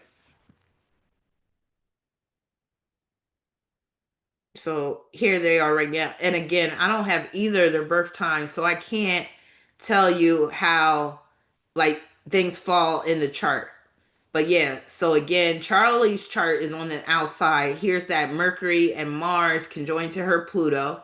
And like I said, this can produce some sexual arousal type energy. It can produce sexual tension, but it doesn't necessarily have to. It can always just represent teamwork. It can represent support. It can represent bonds. It can represent collaboration, encouragement, all that good stuff. Do they have a South Node connection? Yes. So Charlie's South Node is conjoined to Candace, Jupiter. Now that can just represent a mental connection that they have. It can represent the speeches that they gave together. It can represent their television or media appearances together as well. And also the political connection with Candace's Jupiter.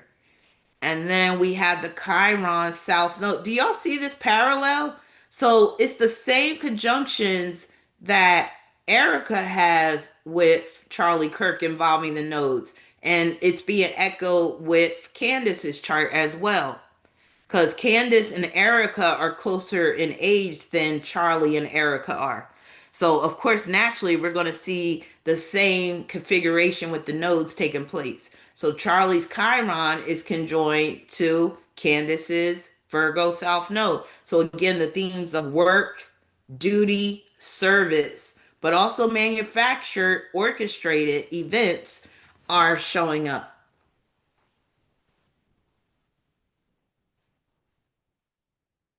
Okay, so this is the opposition that I'm talking about. That's in addition to the other opposition. So again, was Charlie ever attracted to Candace Owens romantically? Was it mutual or vice versa? Or was it strictly platonic, loyal friendship with similar passions, goals, and missions in life? So this opposition right here can represent Candace insistence upon maintaining standards of decency when dealing with Charlie Kirk. Now, I'm thinking Charlie Kirk might have been aroused, turned on when dealing with Candace. Maybe even Candace was a little turned on, but her Taurus energy, especially this opposition right here, the Mercury opposition is Pluto, it's kind of representing her having her guard up. And again, her being very concerned about keeping up with appearances, which is Taurus, and her being very concerned about maintaining a certain standard of decency. So, this can be a sign that even if she has some type of sexual attraction towards Charlie, she didn't cross that line. And this can also point to Candace using Charlie's death as a way to get more money because, again, once he died, most of her content was about his death, and she was doing deep dives into like conspiracy theories and all this type of stuff. And I think she did bring up that nation that I spoke about earlier. Um, and people were telling Candace that she needed to be careful.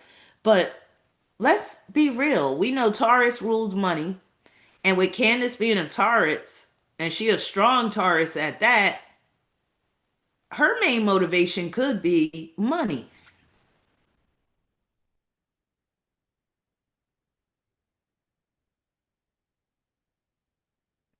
Now, Charlie's Chiron could join the Candace South Node in Virgo. Again, like I said, could be indicative of a past life connection they have together. And the health theme is strong, service theme is strong, working together, but also, again, that manufactured. And again, I think Candace really believes in what she basically espouses. But I do believe she's a plant. I believe Charlie Kirk was a plant. I believe Kirk is a plant. I believe a lot of these people that are in the public eye are plants, especially in the political arena, because they got to have people in place that they can trust, people that they know that are going to go along with the agenda. You can't just have any old free spirited person being in these circles. It's not going to work. So they gotta put people in these positions. They gotta place people in these positions of power. You can't just trust your average citizen to comply and conform. And with uh Candace being a Taurus, she can conform. Now, Charlie's Venus and Virgo square Candace, Mars, and Chiron and Cancer. I'm looking at this where Candace probably didn't like Erica. I'm thinking Candace could probably see right through Erica.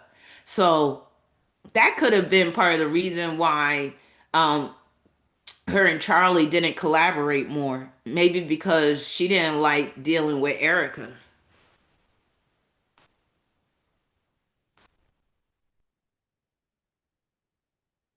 Charlie's Moon in Libra, squaring Candace's Mars and Chiron in Cancer. This is another aspect that can represent Candace not liking Erica because Charlie's moon is representing his wife. But this can also represent Candace feeling like Charlie is a potential rival. Why I say that? because I won't be surprised if Candace tries to run for president in the future. And it looked like Charlie Kirk might have been a candidate in the future as well if he would have lived.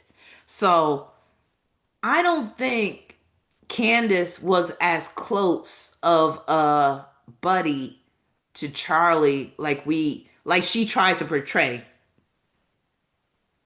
I would even venture to say she was using Charlie for her own benefit in the political arena. Don't be surprised if you see Candace Owens running for president or vice president in the future. And again, I wouldn't be surprised if Charlie Kirk would have ran for president as well in the future, but they took him out. So that's why I'm saying this aspect could represent where Candace felt like Charlie was a potential rival, and maybe she felt like she couldn't fully trust him either. Because this square can also represent that she feels like Charlie could be a traitor at some point. Charlie's moon conjoined to Candace's black moon Lilith in Libra. And I see this as them playing characters together. So again, they're playing these characters that they're basically plants for the political arena. They're playing these characters together. They're partnering up together. The reason why I'm saying characters mainly because of Candace Black Moon Lilith in Libra. With that Black Moon Lilith in Libra, that could represent her shadow side is to switch sides, is to be a traitor at the end of the day. They might have been looking at each other like, I don't even know if I could fully trust you. I don't know if I could fully trust you. At the end of the day, we might be running against each other.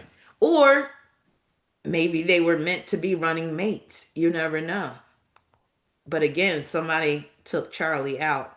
Now, Charlie's moon in Libra square Candace's Uranus in Capricorn shows that they weren't very close friends in reality. So I know Candace is saying, like, oh, Charlie was this and Charlie was that to me.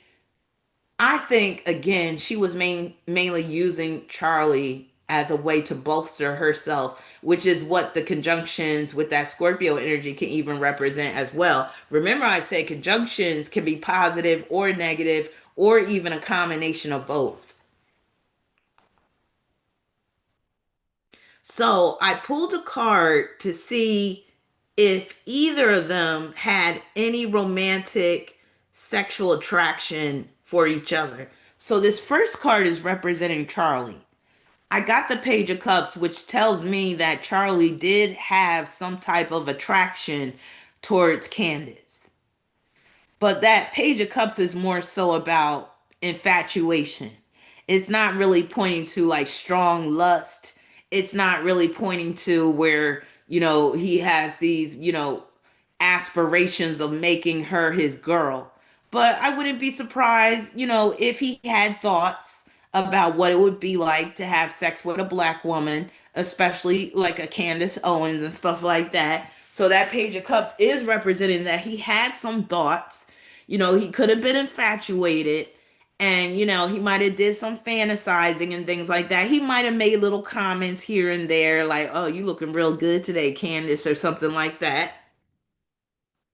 And here's the card for Candace. I got the Magician representing Candace and if she had any sexual attraction to Charlie. And when I look at that Magician, it makes me think of what I was saying before about I think Candace was basically using Charlie as a resource. And the Magician can be a card that represents manipulation. The Magician can represent where you have resources at your disposal.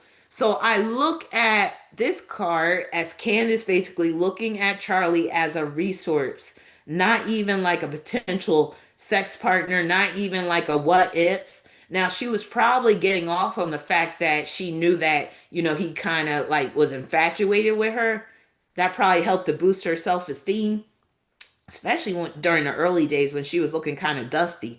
But yeah, that Magician is not really, that's basically showing like she's on top. She believes she's on top and that, she can have these little, subjects that will help her to get to where she needs to go. So again, she basically was using Charlie as a resource, which is so Taurus.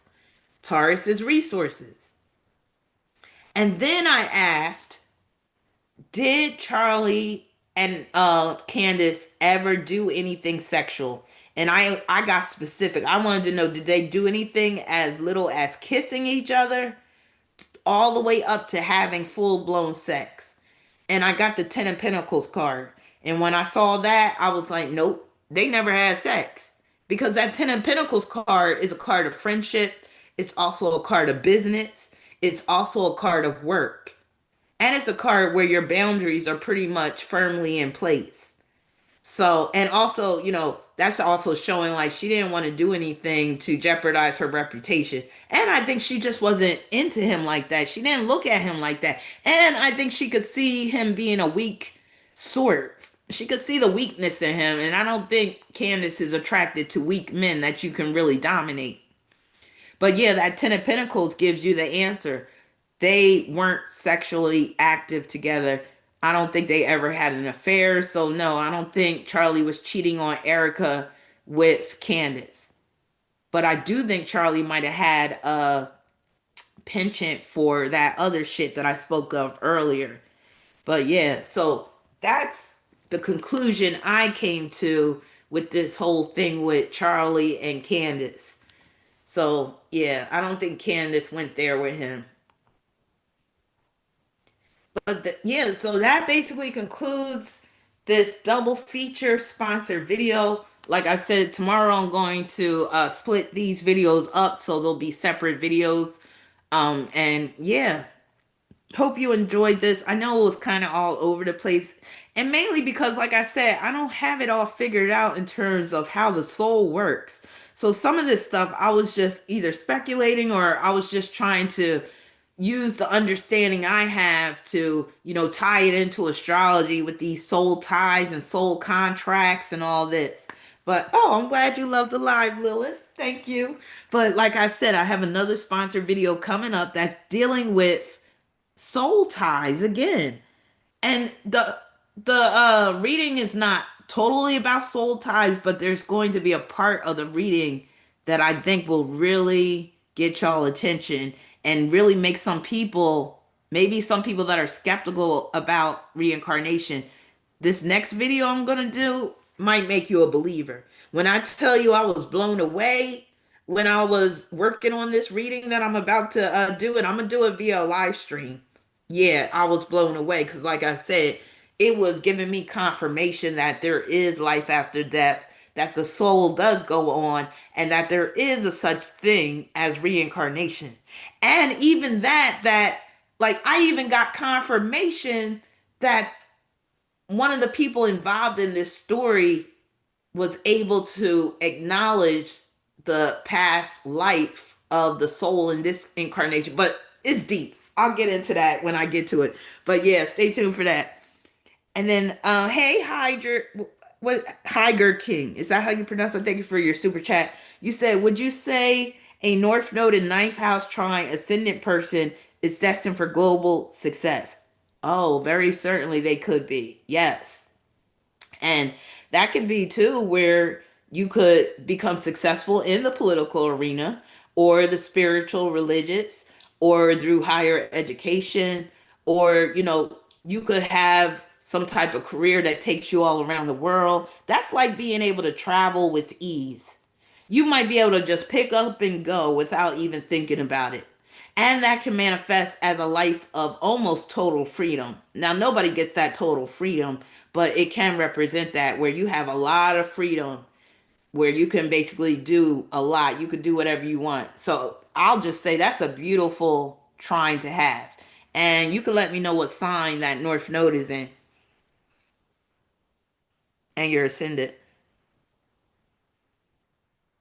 DL777 said, I believe in reincarnation. Hope it's not true though, because I don't want to come back. I really don't want to come back either, but honestly, I don't, like I said before, I don't want to fade to oblivion. I don't want to ever not exist ever again. I mean, to really think about it, it's scary as hell. Like, okay, I think both are scary. I think it's scary to continue just to be reincarnated over and over again, and there's never no ending. Life just continues to go on. You're just switching bodies. That's scary. But I think it's also scary to never exist again and you just fade to black and you never have, no longer have any awareness. But I guess you would not know the difference. But again, it's the ego that causes us to have a hard time accepting death. I'm just like, why life gotta be like this? Why do we have to die? Why? But then at the same time, I don't think I would want to live forever, especially like in terms of my life right now. I do, would like it to come to an end at some point. But again, I don't want to just disappear and no longer cease to exist. So, Lilith, you said you want to cease, like no more ever, no more awareness at the soul level, nothing. And then before I leave, I'm gonna throw this question out there because this might change people's minds about living forever. You know how certain religions believe that there's a heaven or there's a paradise, that if you do well, you can live forever in paradise or live forever in heaven. If that was really available, would you want to live forever and live in paradise, live in heaven? But again, that meant you would never die. I don't even know what that would be like. Okay, so you said Taurus, North Node, Virgo, rising. Well, for one thing, that's like you could easily have a, skill trade and be free that way. That's like being self-employed, making your own money through a trade that is, or through some type of craft, through some type of vocation. That's also good for like healthy living, especially in terms of eating right, eating clean, healthy. It's also good for creating things that people will always need. Like I love that trine between Virgo and Taurus is because number one, it's like you could be very what's the word? Very responsible with your money, very prudent, put it in the right places where you'll never go broke. That's also energy where you'll never be without a job. If you lose a job, you could get one quite easily. And again, it's also like saying you could be responsible for your own money, like because your skills are like that, where you don't have to be employed. You don't have to settle for employment because you have a professional trade or, skill. Oops. Thank you, Kawaii Honey, for the super chat. Mac Major said, I kind of like life being unpredictable, like not knowing when it's going to end. You do. It does make it more exciting, doesn't it? Because if we all knew when life was going to end for us, I guess it would kind of take the specialness out of life. You're welcome. Oh, snap. You said, thank you for helping me trust my discernment. I broke up with my ex boyfriend without my sister's consent. Why would you need her consent? That's your Gemini South Node. Max said, I feel like life will get boring if we live forever. I know, I feel like it too. Lilith said, like a void with no end, a soul junkyard, but they're unconscious. Thank you, Tara, for posting my website. Yes, if anybody would like a reading, Tara just posted my website, and you could click that link and click order a reading. But I also have some offerings on my homepage. And yeah, I have, if somebody want a phone reading tomorrow, I have some hours available tomorrow.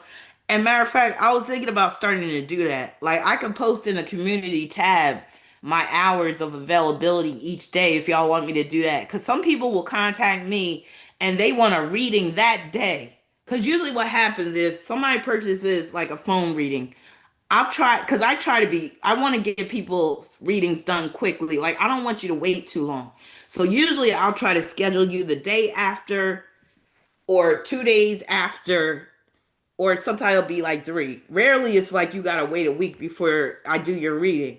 But there's some people that they want the reading that day, and usually it'd be the people with cancer energy all the time. It's always the cancers. They'll reach out and be like, "You got time for me today?" Can you got time for me today? Or I'm just reaching out to see your availability. And then, and usually that means if they could talk to me today, they would. So I'm thinking about starting to post my hours of availability each day for those people that want a reading real quick that day. So yeah, that might be something I might consider doing. Just letting y'all know what hours I'm available. Oh, Snap said I prefer email reading or voice reading. I love waiting. This helps me trust my discernment more. Lil said, as a Saturnian child, I have rejuvenated the older I get. I would be a chill and funny grandma or aunt. Oh man, know who else died recently? Oh, damn, what's his name? Oh man, I can't remember his name now. The dude that played in the corner, he played on the corner series. Why can't I remember his name? Y'all know who I mean. I feel bad that I forgot his name. TK Carter. Isn't that his name? He died recently too. That made me feel kind of sad. He played in some movies in the 80s and 90s, but what I really remember him from is the Corner series. That was pretty good. Die 777 said, I love old funny grandmas, especially the ones that cuss you out. You said he played head in Good Wrong. But yeah, see now I almost don't want to end this live stream because this conversation was all deep. Now I got to be alone with my thoughts because my daughter is asleep. Sometimes I don't know if y'all get like that. If you up late at night and you be thinking about some deep shit, you be like, damn, I don't want to go to sleep. What if I don't wake up? That's one of my fears too. Like I want to know when I'm about to go, even if it's an accident. You know what I'm saying? At least I'll know like maybe 5 seconds before it happens. But to pass away, you have no idea that you passed away until you reach the other side. That's kind of like, damn, I don't want to be that. Oh yeah, and John Forte did die too. Yes, he. So many people are leaving us. It seems. Wait a minute, who's Pablo from Good Times? But yeah, I was talking about Lamont from Sanford and Son. He died the other day, and he was 79. And then Catherine O'Hara, the one that played in Beetlejuice and Home Alone, she was only 71.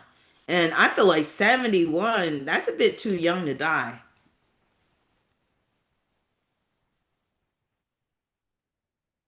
Oh, know who might be dying? I wouldn't be surprised. I shouldn't put this on her, but I'm gonna say it. I wouldn't be surprised if she passes in the near future if she doesn't get some help, especially because her father passed last year. Y'all know who I'm talking about? If y'all seen how she looks now, she looks horrible. She looks like death because she's gotten so skinny. And maybe her and her father had a strong soul tie, and maybe she's going to be, joining him soon. That's especially if she don't get on top of her situation. That's what I said, Lilith. I'm all blushing with that yoga, but do y'all know who I'm talking about? Yeah, Kawhi Kelly Osbourne. If you don't know what she looks like right now, take a look at her. She looks like a skeleton with skin. So I don't know if she's trying to like go to where her father is now or what, but yeah, Ozzy's daughter. I'm like, wow, she looks bad.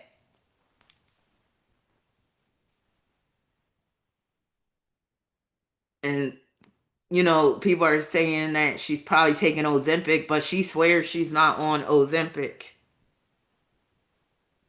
Oh, you said it isn't perverted. The yoga, the Vijay yoga. Max said, I've always wanted to die at 74. You know what? With your Aquarius stellium, you probably will. Because Aquarius be seeing the future. Aquarius is one of the intuitive signs. And sometimes Aquarius just knows things without knowing how they know them. You might have pulled age 74 straight from the ether. That's probably when you're gonna go, Mac. You're probably gonna get your wish, but it's probably not your wish. It's probably your soul telling you that's the age you're gonna die. Like Tupac, for instance. Tupac knew he was gonna die. What age did he die? Because I think he had told somebody. I think he said, "I'm not gonna live beyond 25." How old was Tupac when he died? Let me look it up. But he would tell people all the time that he was gonna die young.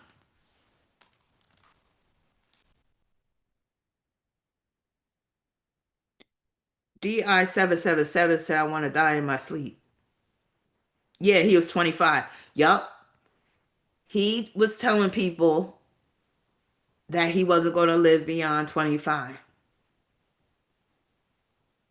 Sometimes people just know. And Tupac had Mars conjoined to his Aquarius North Node. You don't think that Mars told him? That Mars told him. And he also had this other conjunction dealing with his Neptune. I forgot what it was. But Tupac knew. He knew for sure.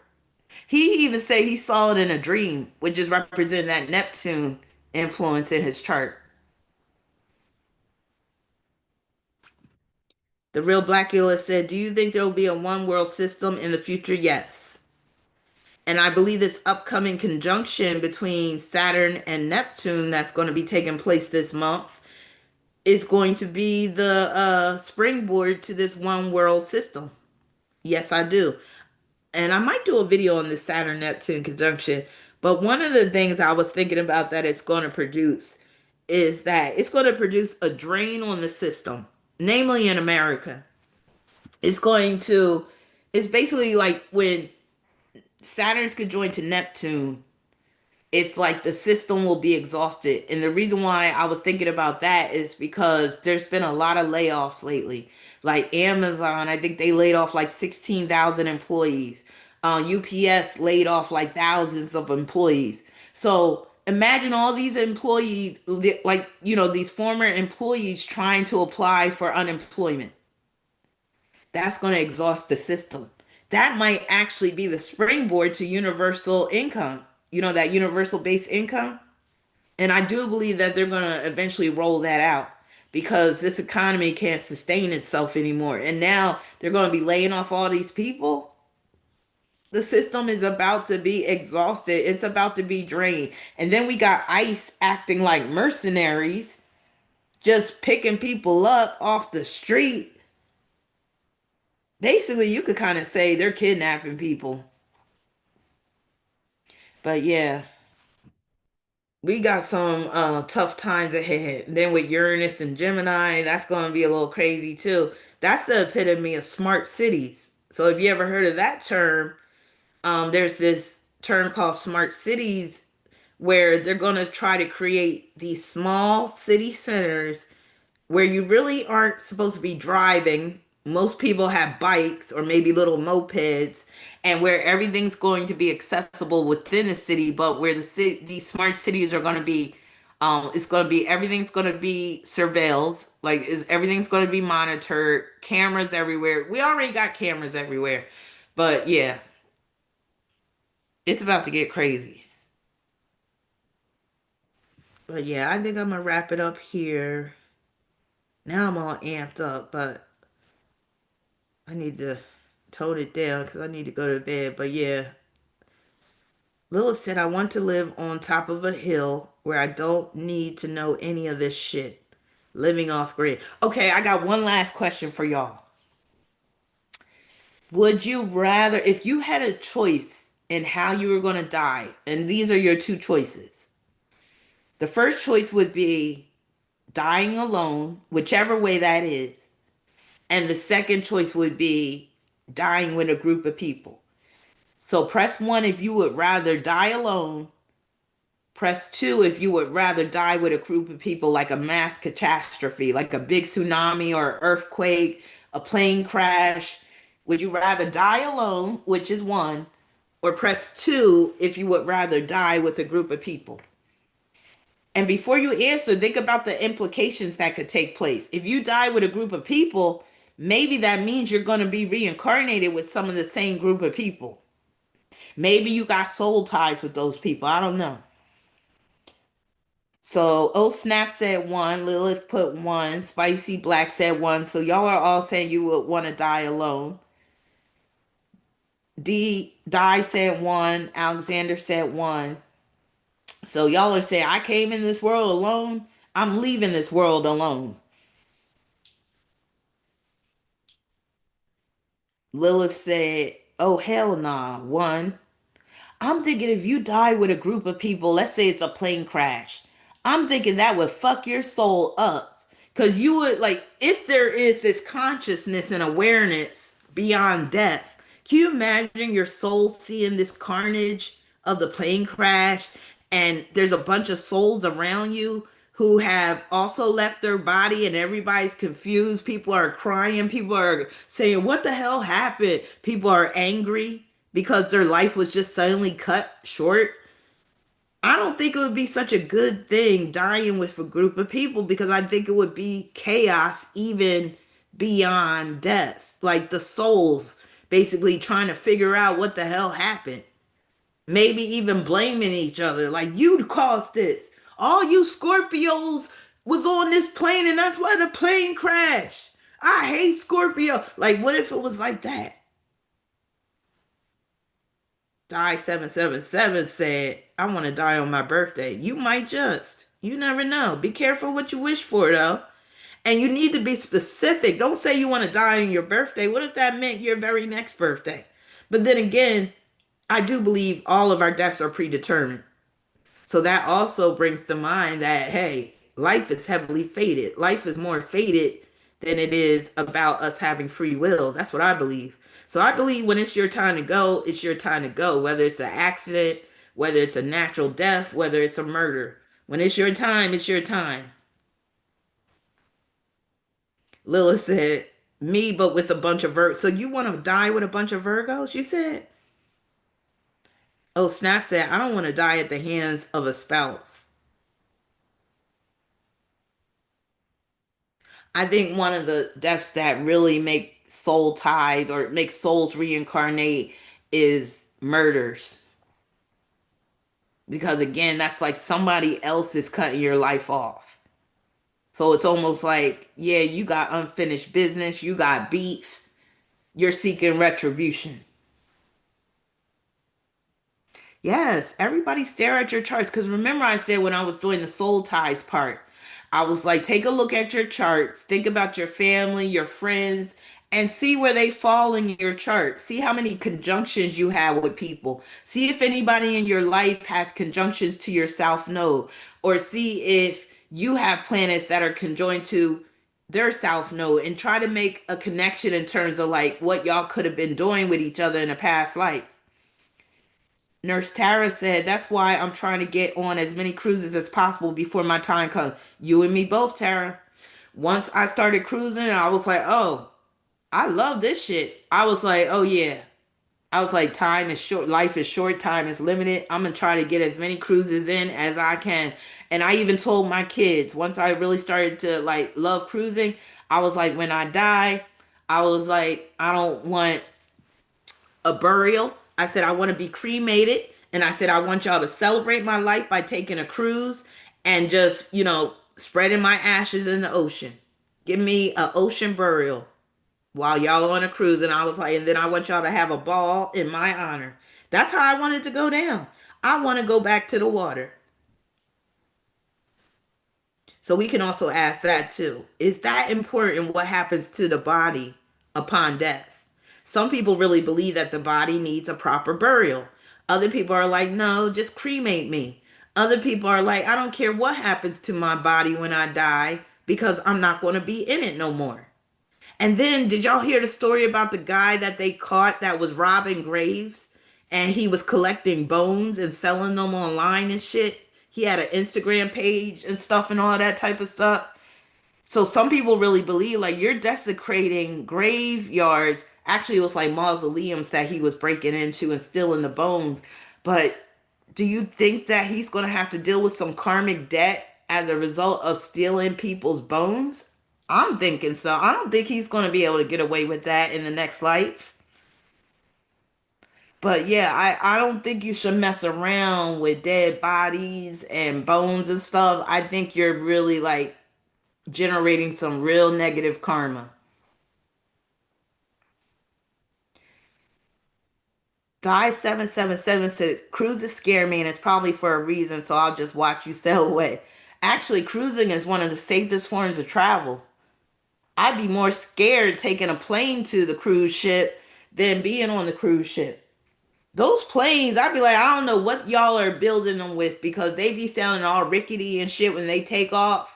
I'm like, why does it sound like this plane's about to fall apart? They don't make like, and why haven't they made planes that can withstand these high winds? I don't get it. Like, why are we still dealing with turbulence in 2025, 2026? Why haven't they improved airplane technology? They probably have the technology. They just don't want to give it to us regular folks. Why does it still take 5 hours to fly from California to New York? That's crazy. It should only take 2 hours nowadays to fly from California to New York. But I think they are holding back on the, you know, airplane technology on purpose. Because if we can get places faster, that means we're going to have more freedom, right? But you can't tell me that you can't get across the country in 2 hours. Matter of fact, I'm gonna even take it further and be like, it should only take 1 hour to fly. Nowadays, with our technology, we should damn near be able to teleport to another state at this point. Teleport to another country. But they want to hold back on that technology. Instead, they want to have like this Jeff Bezos play around with this bullshit ass rocket. It's always acting like he going to Mars and shit. I don't even think it's possible to reach Mars. I don't think it's possible to reach the moon.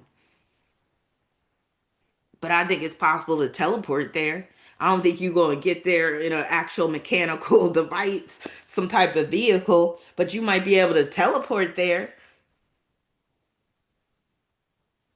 But yeah, I'm just like, come on now. They are holding back certain technologies because they want our lives to be hard and challenging.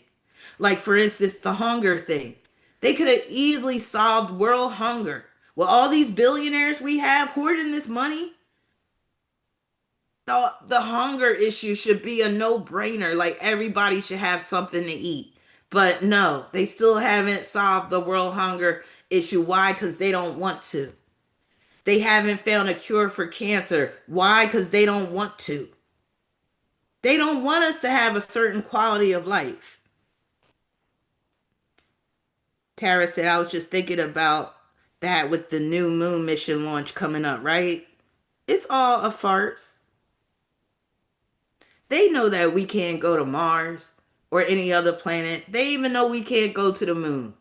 But they will make up these lies because, again, they don't want us to acknowledge what's really real. That's why they continue to discount astrology, even though they use astrology, but they don't want the regular people to use astrology. Why did Google come up with the AI tool and call it Gemini?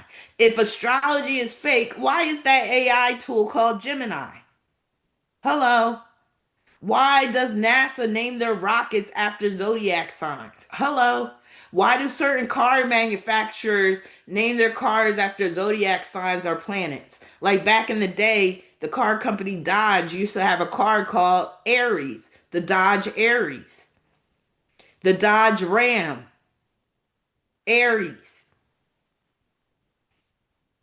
What's another one? Remember the car maker Saturn? Why did the car manufacturer Saturn call it Saturn? Because they know this shit is real, but they don't want the average Joe to believe in astrology. That's why they promote the mainstream watered down version of astrology. Oh, yeah, it's fine that you can read your daily horoscope in a newspaper or a magazine, but don't talk about what's actually going down in your natal chart because they want the secrets for themselves. They want this higher knowledge for themselves because they use astrology to manipulate us all the time. But yeah, I mean, I just want to ask the skeptics, and somebody, one of those skeptics, they left a comment on my channel. This was like last month, where they were like, "Oh, this astrology shit is bullshit." It was on my video dealing with Ian Watkins, that pervert that got murdered in prison, and he was basically saying astrology don't have nothing to do with this.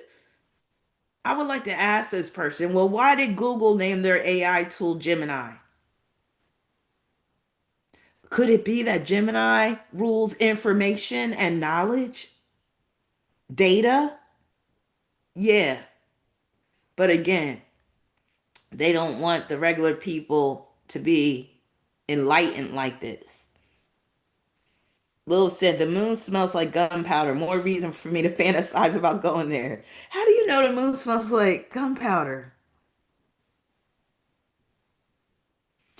Oh, Snap said, I hate how YouTube hides your content from me. Yeah, I bet a lot of times y'all don't get notifications when I post a new video and stuff like that, even though I haven't posted in a minute, but I'll be posting more soon. But, I've just gotten used to the fact that, YouTube likes to shadow ban me and suppress my channel and stuff because, again, I give you the real about how these planets can really affect your life. I don't just give you that surface knowledge, and I don't make it all about sunshine and rainbows either, because I believe that I could be the most help to people when I do kind of focus more on the negative than the positive. Because if I'm telling you the positive all the time, how is that really going to help you with your problems? Hey, DSIs. But yeah, let me go. I had a good time with y'all tonight, and thank you for hanging in there with me. I still got 68 people in here, which lets me know that y'all are still engaged, which is nice. But yeah, so I plan on putting out the next sponsored video sometime this week. I just gotta put some finishing touches on it, and when I say this next story is like wild and intense, and like I said, it further confirmed my belief in reincarnation. I'm just like, wow. And I am so grateful for everybody who, sends me these sponsorships for these videos, because y'all are giving me plenty of content and I love it. And just keep giving more. Like, just I give me all you got. So if you want to sponsor a video, here's my email address. Just hit me up, and you could tell me what video you want me to do, and then we'll discuss how much the sponsorship will be. But yeah, everybody have a wonderful night. And like I said, I'll be back soon, sometime later this week, where I'm going to be doing a live stream about this sponsored video I have coming up. And I'll just tell you what the title is already to give y'all a clue. But I decided to title it At the Breaking Point. But I might change that title. I don't know. But yeah, let me go because I got a lot to do tomorrow. Oh, it's already tomorrow. Damn. I got a lot to do today. So yeah. Oh, and I will say this too. So I am planning to move, not out of state, but I'm going to be moving to the next town over. And when you move, you always have moving expenses. So if anybody would like to donate to the cause and help me to cover my moving expenses, here's my Cash App. Any donation is welcome. Let me just put Cash App. But yeah, because when you move, you gotta spin a grip. But yeah, so if you would like to donate to my relocation fund, I would greatly appreciate it. If you do happen to donate, please write on the Cash App your email address so that I can respond and thank you personally, because I'm not familiar with everybody's Cash App. But yeah, I would greatly appreciate if people could donate to my relocation fund so I can have a smooth move. But yeah, peace, many blessings. I'm out and I'll be back soon. Thank you, everybody. Good night. Oh, congrats on your